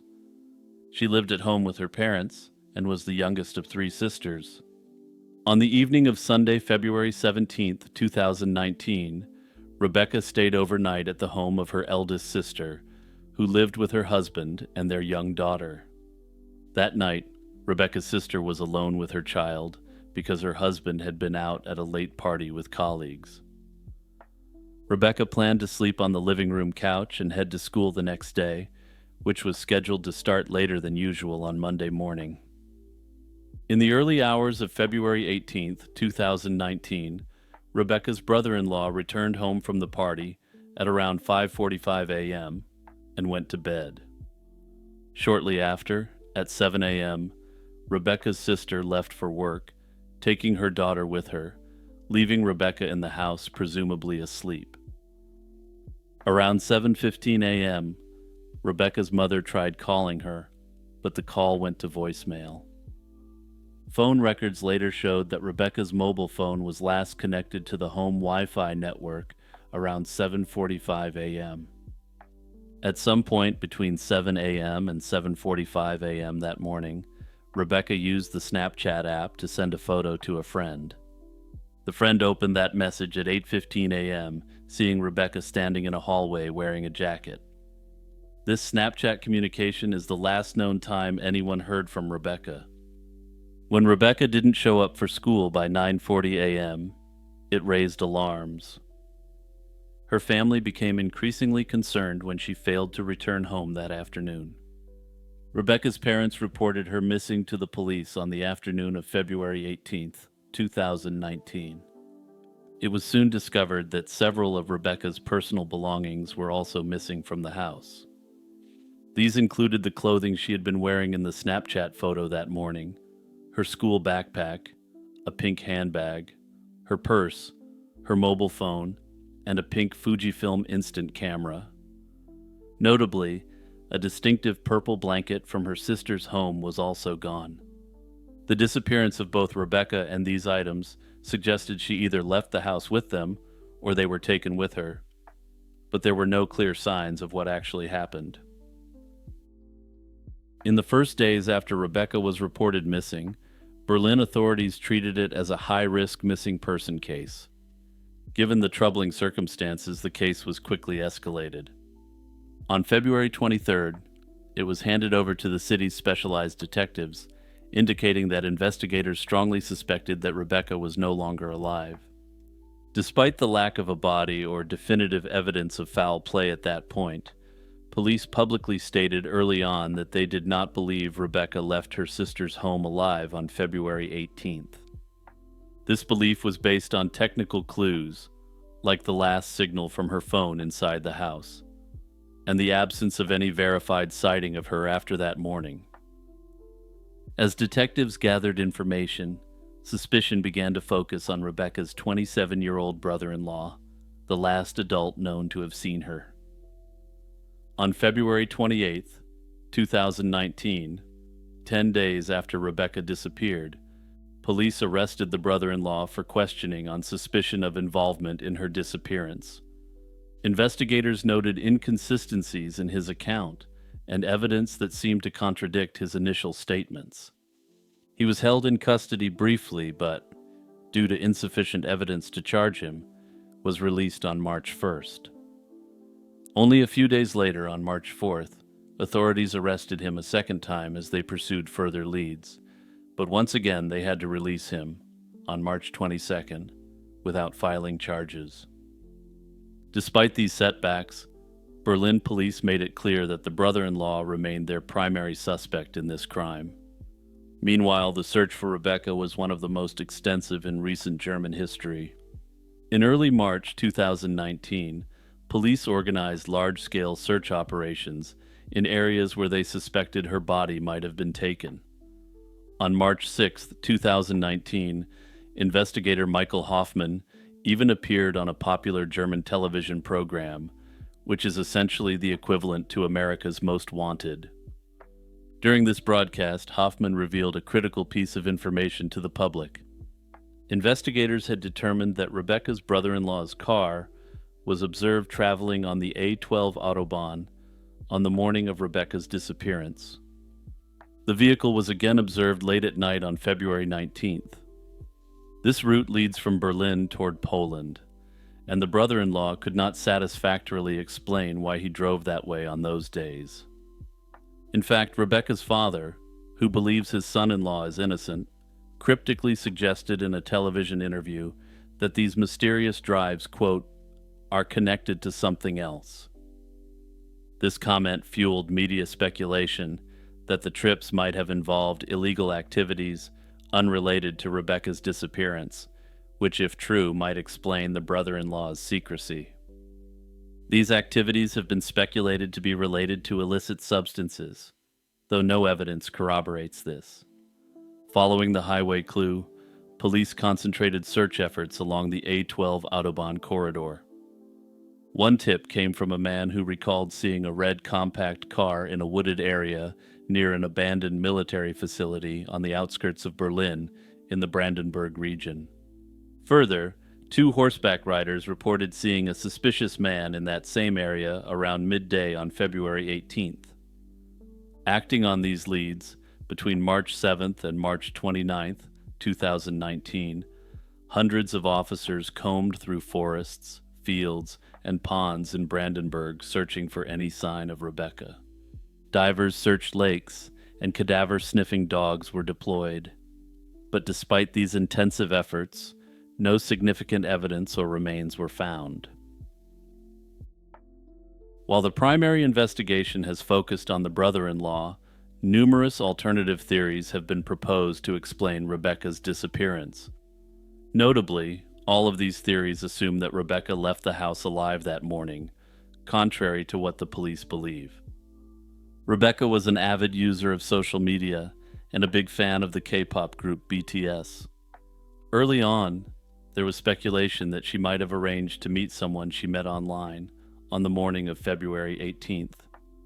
In fact, Rebecca's friends mentioned a boy around her age whom she had chatted with on the internet and who lived in the area. This raised fears that she could have been lured out by someone posing as a friend. Investigators did track down that online acquaintance and questioned him. They ultimately ruled him out as a suspect after confirming his alibi and finding no evidence of his involvement. Rebecca's enthusiasm for BTS also gave rise to a theory that she might have snuck out that morning to meet up with fellow fans. Interestingly, February 18th, 2019, was the birthday of one of BTS's members, and fans sometimes gather or do special activities on such occasions. Rebecca's family themselves has wondered if she had decided to join a fan meetup or some celebratory event, where she ultimately met her untimely end, or was abducted. Another theory is that Rebecca left the house intending to go to school and encountered foul play outside, for example, by an opportunistic abductor or even a trafficker who had stalked her. Berlin police considered the possibility that Rebecca could have been kidnapped by a stranger on her way to school. However, since she would have disappeared in a residential area in broad daylight, the authorities believe there would have been some video evidence of this. Nonetheless, cases of trafficking or random abductions have occurred, and some have speculated Rebecca might have been forced into a vehicle by someone she didn't know. All that said, without any sightings, evidence, or ransom demands, this theory has remained in the realm of speculation. More than 6 years have passed since Rebecca Roisch went missing, and the investigation is still active. In 2020, German authorities sent a request to Google's data center in Dublin for any account information linked to Rebecca and her brother-in-law. This was an attempt to get location history, search queries, cloud-stored photos, or any digital footprint that might have been recorded around the time of the disappearance. Google complied, and by early 2021, a raw data trove was turned over to the investigators for forensic analysis. It took substantial time to analyze this trove of information, but by 2023, some results of that analysis were made public.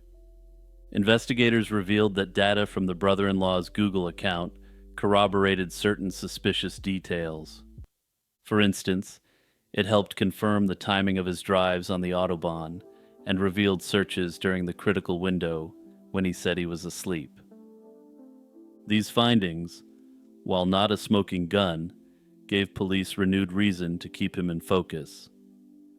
Additionally, in April 2023, 4 years after Rebecca's disappearance, police conducted a fresh search of the brother-in-law's home. The results of this search haven't been publicly revealed, though given the passage of time, it's been suggested that nothing material was discovered in this search. Hey everyone, it's Jimmy here with a quick reminder for you to share this video with two of your friends. Also, big shout out to everyone who supports my channel on Patreon and through YouTube memberships. Charles McCullough was a 19-year-old aspiring professional photographer from Virginia who set out in 1974 on an ambitious cross-country trip. His goal was to visit national parks and capture wilderness landscapes through his lens, reflecting his dedication to photography and adventure. Friends and family described him as responsible. He kept in regular contact during his travels and provided itineraries for his planned excursions. By January 1975, McCullough had made his way to Eugene, Oregon, where he stayed with a friend while planning a short winter trip to Crater Lake National Park. On January 29, 1975, Charles departed from his friend's apartment in Eugene and headed toward Crater Lake. He told his friend that he expected to return by January 31st and that if he wasn't back by February 1st, he should be reported missing. Equipped with his camera, an orange backpack, and winter clothing, Charles boarded a Greyhound bus heading in the direction of the park. The next day, January 30th, several people reported seeing McCullough in the Diamond Lake area, a resort region about 45 minutes from Crater Lake along his route. In fact, a park ranger later noted that he had given a ride to a young man matching McCullough's description from Diamond Lake to the north entrance of Crater Lake on January 30th. This ride made the ranger the last person confirmed to have seen McCullough alive. Conditions in the park at that time were extremely harsh. Heavy snowfall had blanketed the area. Over 5 feet of fresh snow had fallen in the 2 weeks prior, adding a fresh layer of soft powder to already dense snow. The north entrance road McCullough intended to hike was closed for winter, but he likely attempted to follow it on foot or along a snow-covered trail. Unfortunately, a new storm hit shortly after his arrival. Approximately 3 feet of snow fell around the end of January, which would have rapidly buried tracks and made travel by foot even more treacherous.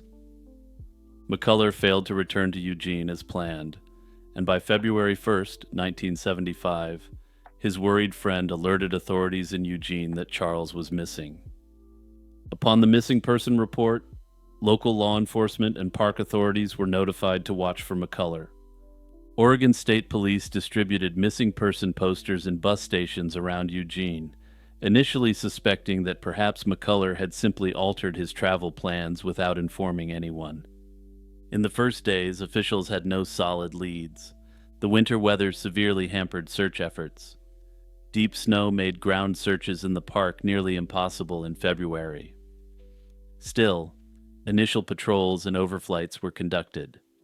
There was no trace of McCullough in the park's accessible areas, and some investigators wondered if he might have left the area entirely.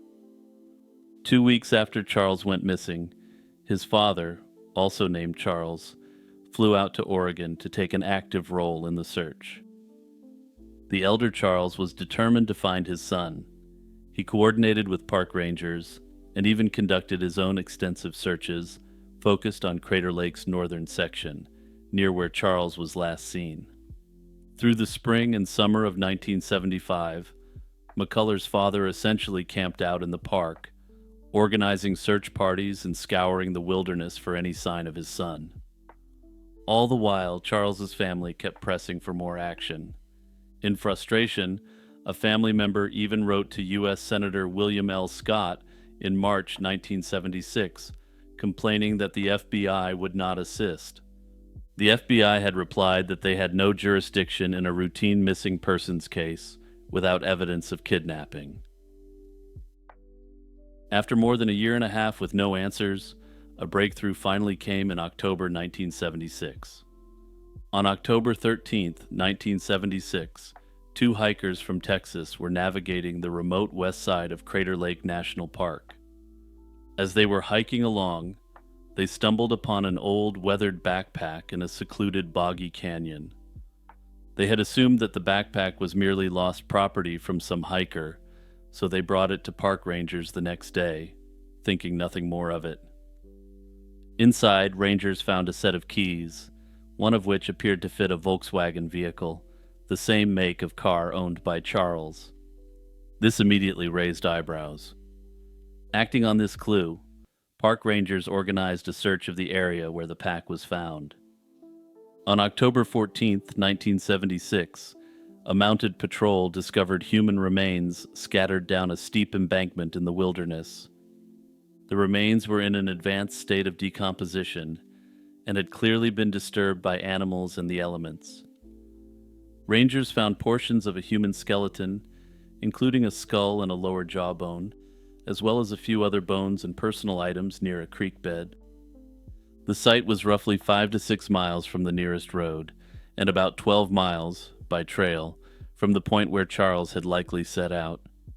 To put it simply, this location was located extremely deep inside difficult backcountry terrain. Dental charts for McCullough were already on file from the earlier investigation, and indeed the teeth in the recovered skull matched Charles's dental records, confirming the identity. Investigators from the Oregon State Police joined park officials at the recovery scene to look for any additional evidence or clues to what happened. Notably, some key items were missing. McCullough's wallet and his valuable camera equipment were nowhere to be found.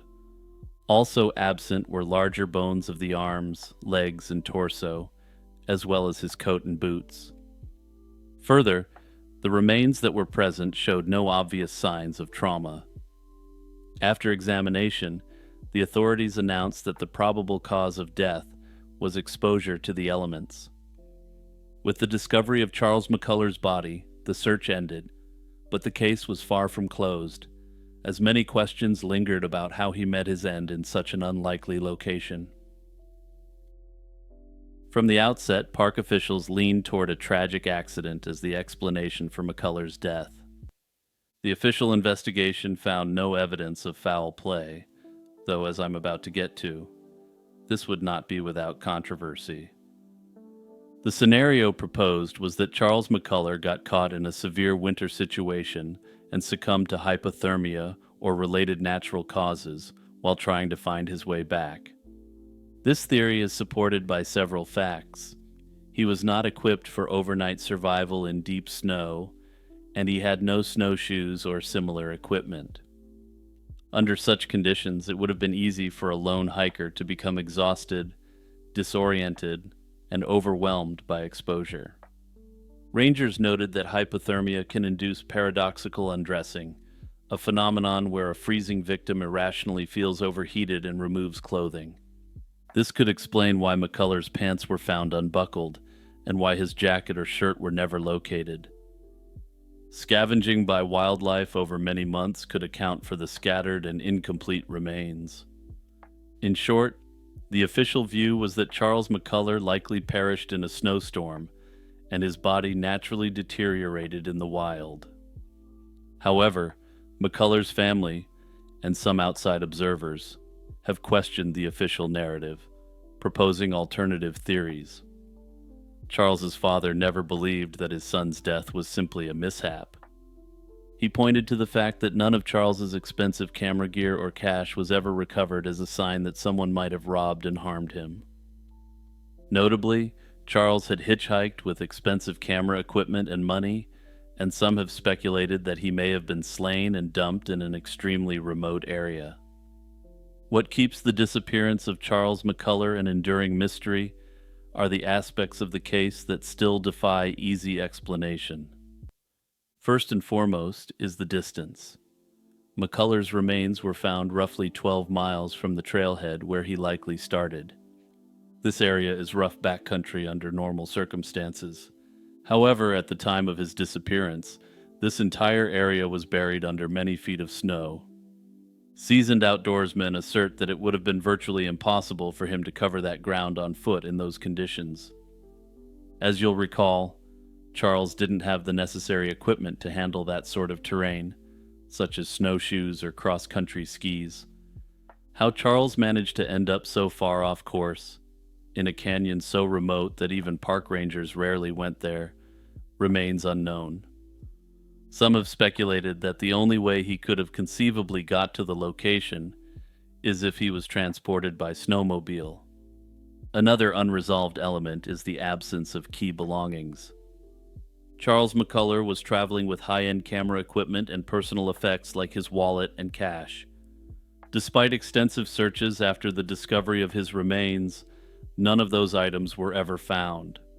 If McCullough simply got lost and died, one would expect to find his camera near his body, yet it was missing. In the end, the disappearance of Charles McCullough in 1975 remains an open-ended case. Officially, his death is attributed to the unforgiving forces of nature in the Oregon backcountry. Unofficially, many still wonder if there was more to the story that we will never know. Last Thursdayism is a provocative philosophical thought experiment which suggests that the entire universe was created only last Thursday. In other words, everything we think we know about the past, from ancient fossils to our childhood recollections, was implanted at creation. The idea is not put forward as a serious belief about reality, but rather as a reductio ad absurdum, or reduction to absurdity, argument. By positing an extreme scenario that cannot be disproven, Last Thursdayism highlights deep questions about how we know what we know. It challenges our assumptions about memory, evidence, and the age of the world in order to illuminate issues in epistemology, the theory of knowledge, and the philosophy of science. At its core, Last Thursdayism is the proposition that the universe began last Thursday, or any arbitrarily recent date, with the appearance of a long history. According to this hypothesis, the world seems billions of years old, only because it was created to look that way. All evidence of history, dinosaur fossils and rock strata, light from distant galaxies, even the memories in our brains, was put in place at the moment of creation. For example, if you distinctly remember graduating school years ago, that memory itself, and any photographs of the event, would simply be part of the world's initial conditions. No event prior to last Thursday actually happened. The world just came with records and traces of a non-existent past. Crucially, any conceivable evidence you might offer to disprove last Thursdayism can be explained away by the claim that the evidence itself was fabricated at creation. If you point to an old historical document or a geological feature as proof that the world predates last Thursday, the last Thursdayist replies that those too were created last Thursday. In this way, last Thursdayism is an unfalsifiable hypothesis, as there's no possible observation that could prove it wrong. This absurd conclusion is precisely the point. Last Thursdayism is designed to illustrate the problem of unfalsifiable beliefs. Last Thursdayism didn't emerge in a vacuum. It has intellectual roots in earlier philosophical debates about creation and skepticism. One key predecessor is the omphalos hypothesis of the 19th century. Omphalos was the title of an 1857 book by naturalist Philip Henry Goss, in which he tried to resolve the conflict between geological evidence and a literal biblical creation timeline. He argued that if God created the world recently, thousands of years ago, he would have needed to make it functional from the start. For instance, complete with mountains, canyons, tree rings, and even human beings bearing signs of a past that never actually happened. For instance, he suggested Adam and Eve were created with belly buttons and trees with growth rings, despite not having grown naturally. In this view, fossils of creatures that never lived, and light already on its way from distant stars, could have been placed in the world to make it look old. The omphalos hypothesis thus claimed that no scientific evidence about Earth's age can be trusted because a creator might have built false history into nature. The idea was widely rejected, not only by scientists for being unscientific, but also by theologians who felt it made God a deceiver.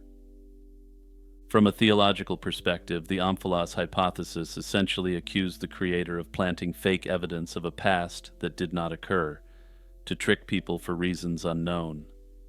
The modern term last Thursdayism itself appears to have originated in the late 20th century as an internet age parody of this earlier discredited theory. By the 1990s, commentators and humorists had begun referring to the world created last Thursday idea in discussions of creationism online. The idea is often invoked in discussions of epistemology because it confronts us with the question, how do we know that the world wasn't created last Thursday? On the face of it, this question seems absurd, but attempting to answer it reveals how much we take for granted about memory and evidence. In ordinary life, we trust our memories of yesterday or last year. We also trust public records, history books, photographs, and physical artifacts as evidence of the past. The last Thursday scenario urges us to examine why we extend our trust in this way. If all our experiences could have been preloaded into us at creation, is there any rational basis to say the world wasn't created last Thursday? The unsettling truth is that strictly from a logical or empirical standpoint, we cannot prove it wasn't. Any experiment or observation we conduct today will yield results consistent with both hypotheses. Either the universe is truly ancient, or it was made last Thursday with every detail designed to look ancient. As many commentators have put it, a universe created last Thursday with full historical records would be indistinguishable from a genuinely old universe. This indistinguishability is what philosophers call a skeptical hypothesis. This is a scenario that, while far-fetched, cannot be ruled out by available evidence, thereby challenging our claims to knowledge. The concept also illustrates the idea of falsifiability, famously emphasized by the well-known philosopher of science Karl Popper. A theory is scientifically meaningful, Popper argued, only if it is falsifiable, that is, only if we can imagine some observable test that could prove it wrong. Last Thursdayism blatantly fails this test. It is constructed so that no possible observation could ever count against it. It doesn't predict or forbid any particular outcome. Whatever we see in the world, no matter how seemingly ancient, fits the story that it was created that way. In this sense, last Thursdayism is unscientific. Not necessarily false, but not a hypothesis that can ever be confirmed or refuted by empirical inquiry. As a result, many thinkers adopt a pragmatic stance akin to Occam's razor. The simpler explanation is overwhelmingly preferred, since positing an elaborate last Thursday creation introduces an unnecessary layer of deception without any gain in explanatory power. In the winter of 1946, a quiet New England town became the center of a baffling mystery. 18-year-old Paula Weldon, a sophomore at Bennington College in Vermont, set off for an afternoon hike and was never seen again. Her sudden vanishing on December 1st, 1946, sparked one of the largest searches in Vermont's history. Paula Weldon was, by all accounts, an intelligent and friendly young woman. She was the eldest of 4 daughters of an accomplished engineer from Stamford, Connecticut, and had a promising future ahead of her.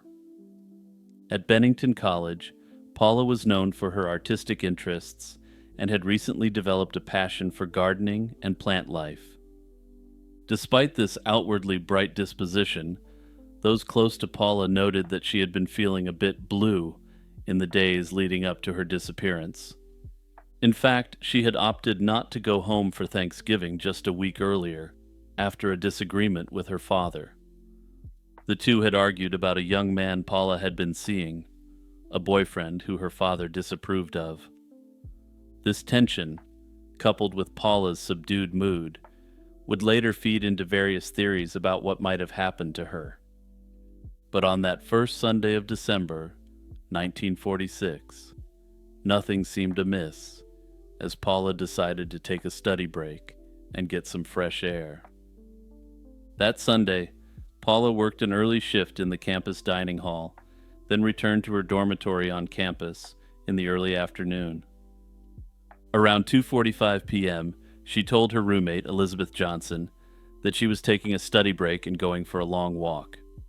She didn't specify exactly where she was headed, but being a mild day for early December, a hike in the surrounding woods seemed plausible. She didn't take any spare clothes or gear for a long trip. No backpack, no money, no overnight provisions, indicating she expected to be back within a few hours. Wearing a red coat in the woods might normally make someone more visible, yet that striking red jacket would soon become a haunting detail in her story. Eyewitness accounts later helped piece together Paula's movements that afternoon. Leaving campus, Paula walked down the long college driveway to the main road and began hitchhiking toward the trailheads outside of town. A driver, a local contractor heading east on Route 9, picked up a young woman matching Paula's description near the Bennington campus entrance. He led her out near Woodford Hollow, close to the start of the Long Trail, a popular long-distance hiking trail that cuts through the Green Mountains. Interestingly, the distinctive red jacket stuck out to the driver. From there, Paula continued on foot. Several people reported seeing a girl in a red coat along the road and at the trail entrance. One group of hikers later recalled crossing paths with Paula as they were coming down the trail and she was going up. Again, she stood out because she was wearing her very distinctive red coat. They remembered her asking for directions about the long trail and how to follow it north toward Glastonbury Mountain. These hikers, aware that dusk was approaching, had cautioned Paula that the day was ending and she wasn't dressed for an extended hike in the coming cold. Paula nevertheless pressed on up the trail alone. As daylight faded on that quiet woodland path, she was observed walking northward near an area known as Harbor Road. That was the last confirmed sighting of Paula Weldon. She headed into the woods as the sun went down and the darkness of a December night closed in. And somehow, in that brief span of time, Paula vanished. When Paula failed to return to campus that night, it didn't immediately raise alarm. Students often studied late or stayed with friends. Her roommate assumed Paula might be cramming at the library or had spontaneously gone to visit someone. But by the next morning, on Monday, Paula still hadn't returned, which was deeply out of character. Concern quickly mounted, and the college administration was notified, and they in turn alerted local authorities. The search for Paula Weldon rapidly became a massive operation. Bennington College suspended classes so that students and faculty could help scour the campus and surrounding areas. Police from nearby areas, firefighters, and hundreds of local volunteers joined the effort. The Vermont National Guard even dispatched troops to assist in combing the wilderness. The search parties concentrated on the Long Trail area where Paula had been seen. They trudged through woods, waded across streams, and poked into every area they could find.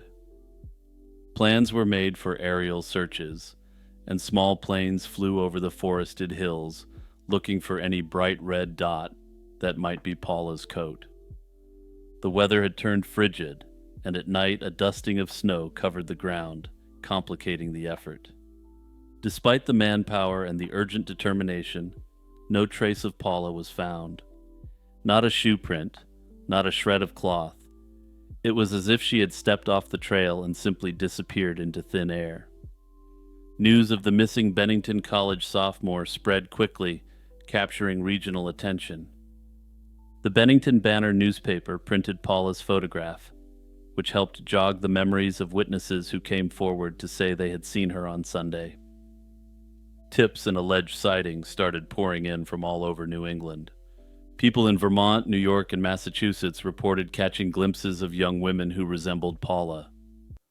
At one point, a waitress in Fall River, Massachusetts, claimed she had served an upset-looking girl fitting Paula's description the day after the disappearance. For Paula's anxious father, this tip offered a glimmer of hope. He personally traveled to Fall River to investigate. Unfortunately, that lead, like so many others, turned out to lead nowhere. Not long after, a train conductor in South Carolina reported a sighting of a woman who could have been Paula on board his train, but this too led nowhere. Days turned into weeks, and the promising leads dwindled one by one, each dead end deepening the mystery. As the field searches failed to produce results, the investigation shifted into other gears. Recognizing that Vermont at the time lacked a dedicated state police force, Paula's father, William Weldon, grew frustrated with the local sheriff's efforts. He openly criticized the lack of organization and resources. Indeed, it later emerged that in the critical first days of the search, the local sheriffs hadn't even kept proper written records of the investigation. This was a shocking lapse that could have allowed important clues to slip away. Desperate for more expertise, Paula's father used his influence to persuade the Vermont governor to request outside help.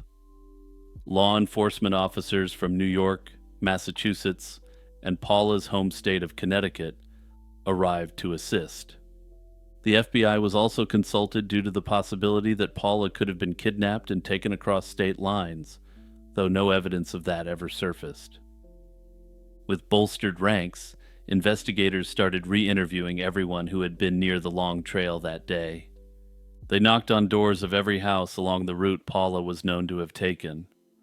One name soon emerged as a possible lead: Fred Gaudette, a local lumberjack who lived in a cabin along Harbor Road near the trail. Gaudette was reportedly one of the last people who might have crossed paths with Paula. On that Sunday, he had been at his cabin in the midst of a heated argument with his girlfriend. In a rage, Gaudette stormed out of the house around the same time Paula would have been passing by.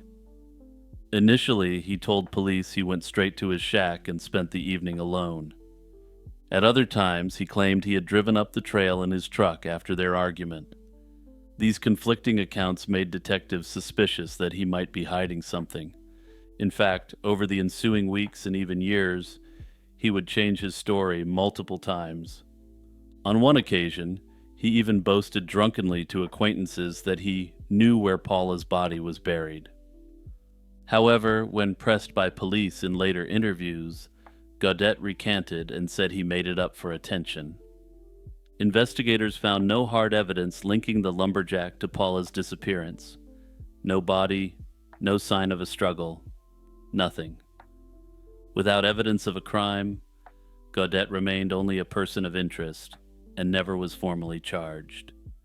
His involvement, if any, remains an unsettled question, but many who have studied the case continue to view him with suspicion given his inconsistent statements. With no breakthroughs in the case, the ground search eventually wound down after several weeks. By mid-December 1946, many volunteers had gone home, and snow had blanketed the Green Mountains, making further searching futile until spring. Paula's father, exhausted and heartsick, left Vermont around December 16th to return to Connecticut, bitterly disappointed at not finding his daughter. Small-scale searches would continue into January, and when the snows melted the following spring, teams once again ventured onto the Long Trail again, hoping to find a clue, but in vain. Early on, many who knew Paula feared she had simply gotten lost or injured on the trail. Perhaps she had strayed from the path, fallen into a ravine or hidden crevice, or succumbed to the cold when night fell. It's true that December nights in Vermont can be unforgiving. Temperatures can drop well below freezing. Dressed lightly and caught in darkness, Paula could have become disoriented, maybe suffering hypothermia. If she had gotten hurt or lost, one would expect searchers to eventually find a trace. Yet the complete lack of any physical evidence lent doubt to the simple lost hiker theory. The most unsettling theory, and the one that law enforcement often leans toward in such cases, is foul play. Perhaps Paula encountered the wrong person in the woods that day. If someone harmed Paula, It could explain why no trace of her was found. The remote Long Trail area, with its dense woods and abandoned old logging roads, could conceal a crime. While Fred Gaudet is a prime suspect, some have proposed the idea of a possible serial predator. In a 5-year span from 1945 to 1950, 5 people vanished in the same Vermont wilderness without a trace. This chilling potential pattern would later inspire local lore about the so-called Bennington Triangle, a place where some eerie force or unknown serial perpetrator might be at work. Meanwhile, Paula's family had to carry on without answers. Eventually, Paula was declared legally dead in absentia, but not until years later, when hope of her return had faded and legal matters had to be settled. Today, nearly 80 years later, the disappearance of Paula Weldon remains open in the Vermont State Police files, officially unsolved. The Sankabetsu brown bear incident of December 1915 stands as the worst animal attack in Japan's recorded history.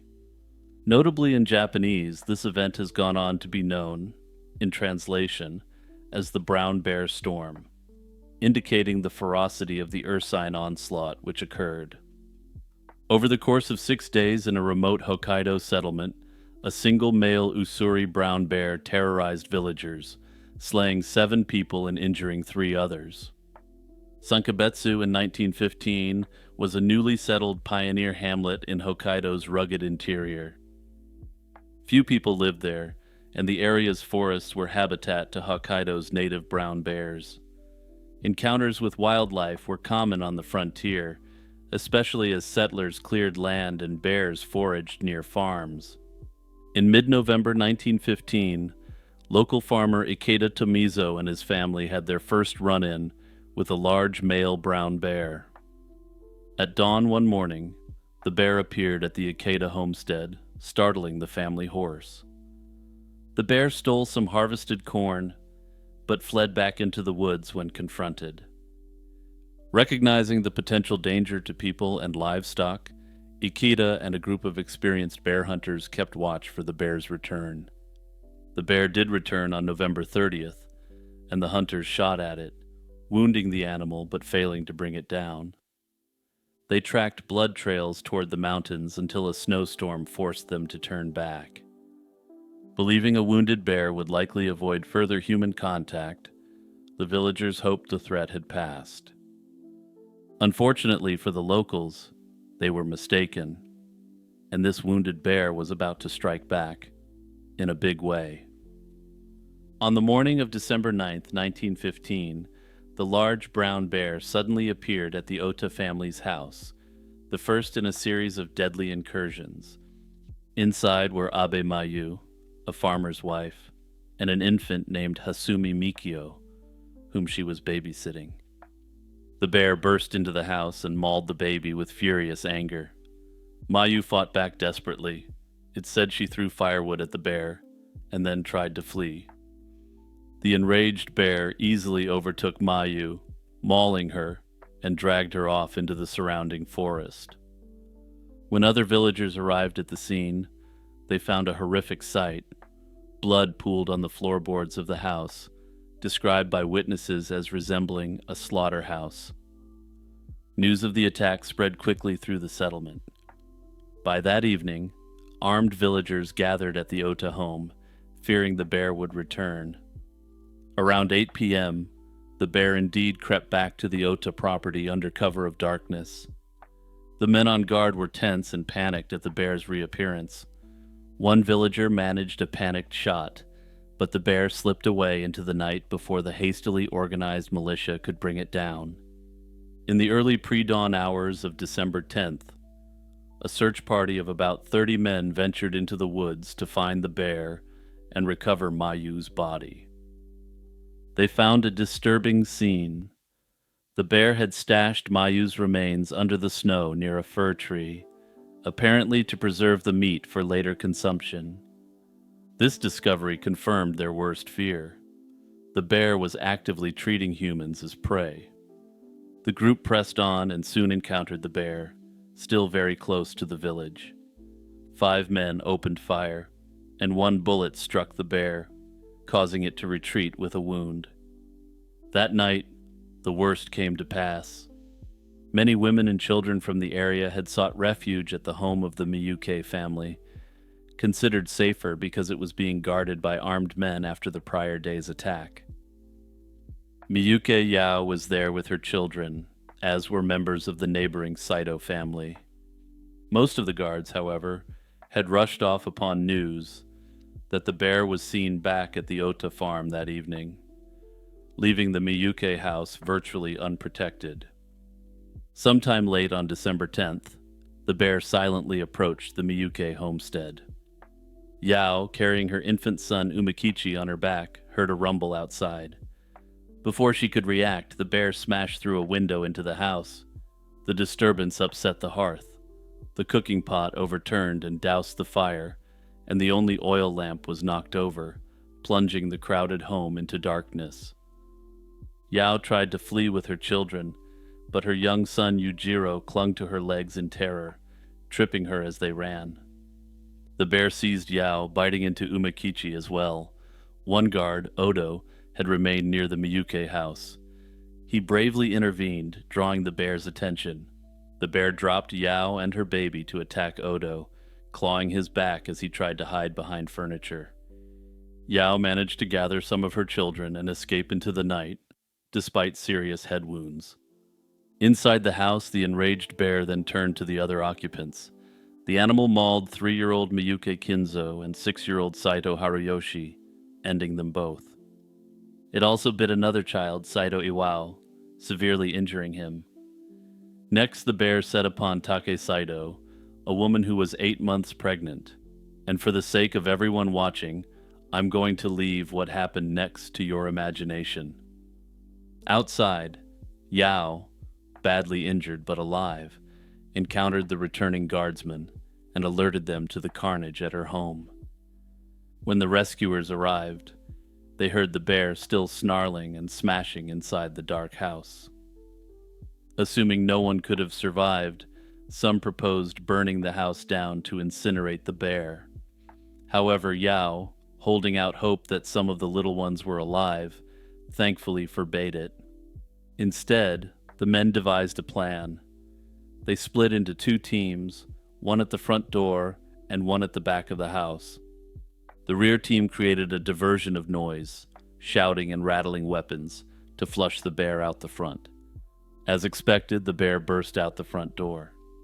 But in the confusion, one guard's rifle misfired, and others hesitated for fear of hitting their comrades. Amid the chaos, the bear barreled past the line of men and vanished once more into the forest. Entering the house by torchlight, the villagers beheld a scene of utter horror. In 2 nights, 6 people had been ended, and several others gravely wounded.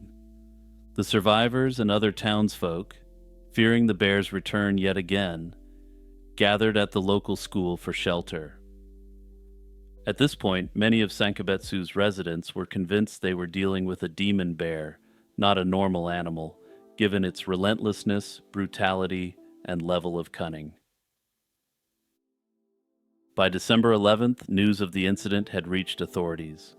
Local officials sent out a group of experienced hunters and trackers to bring the bear in, including a locally renowned elite bear hunter.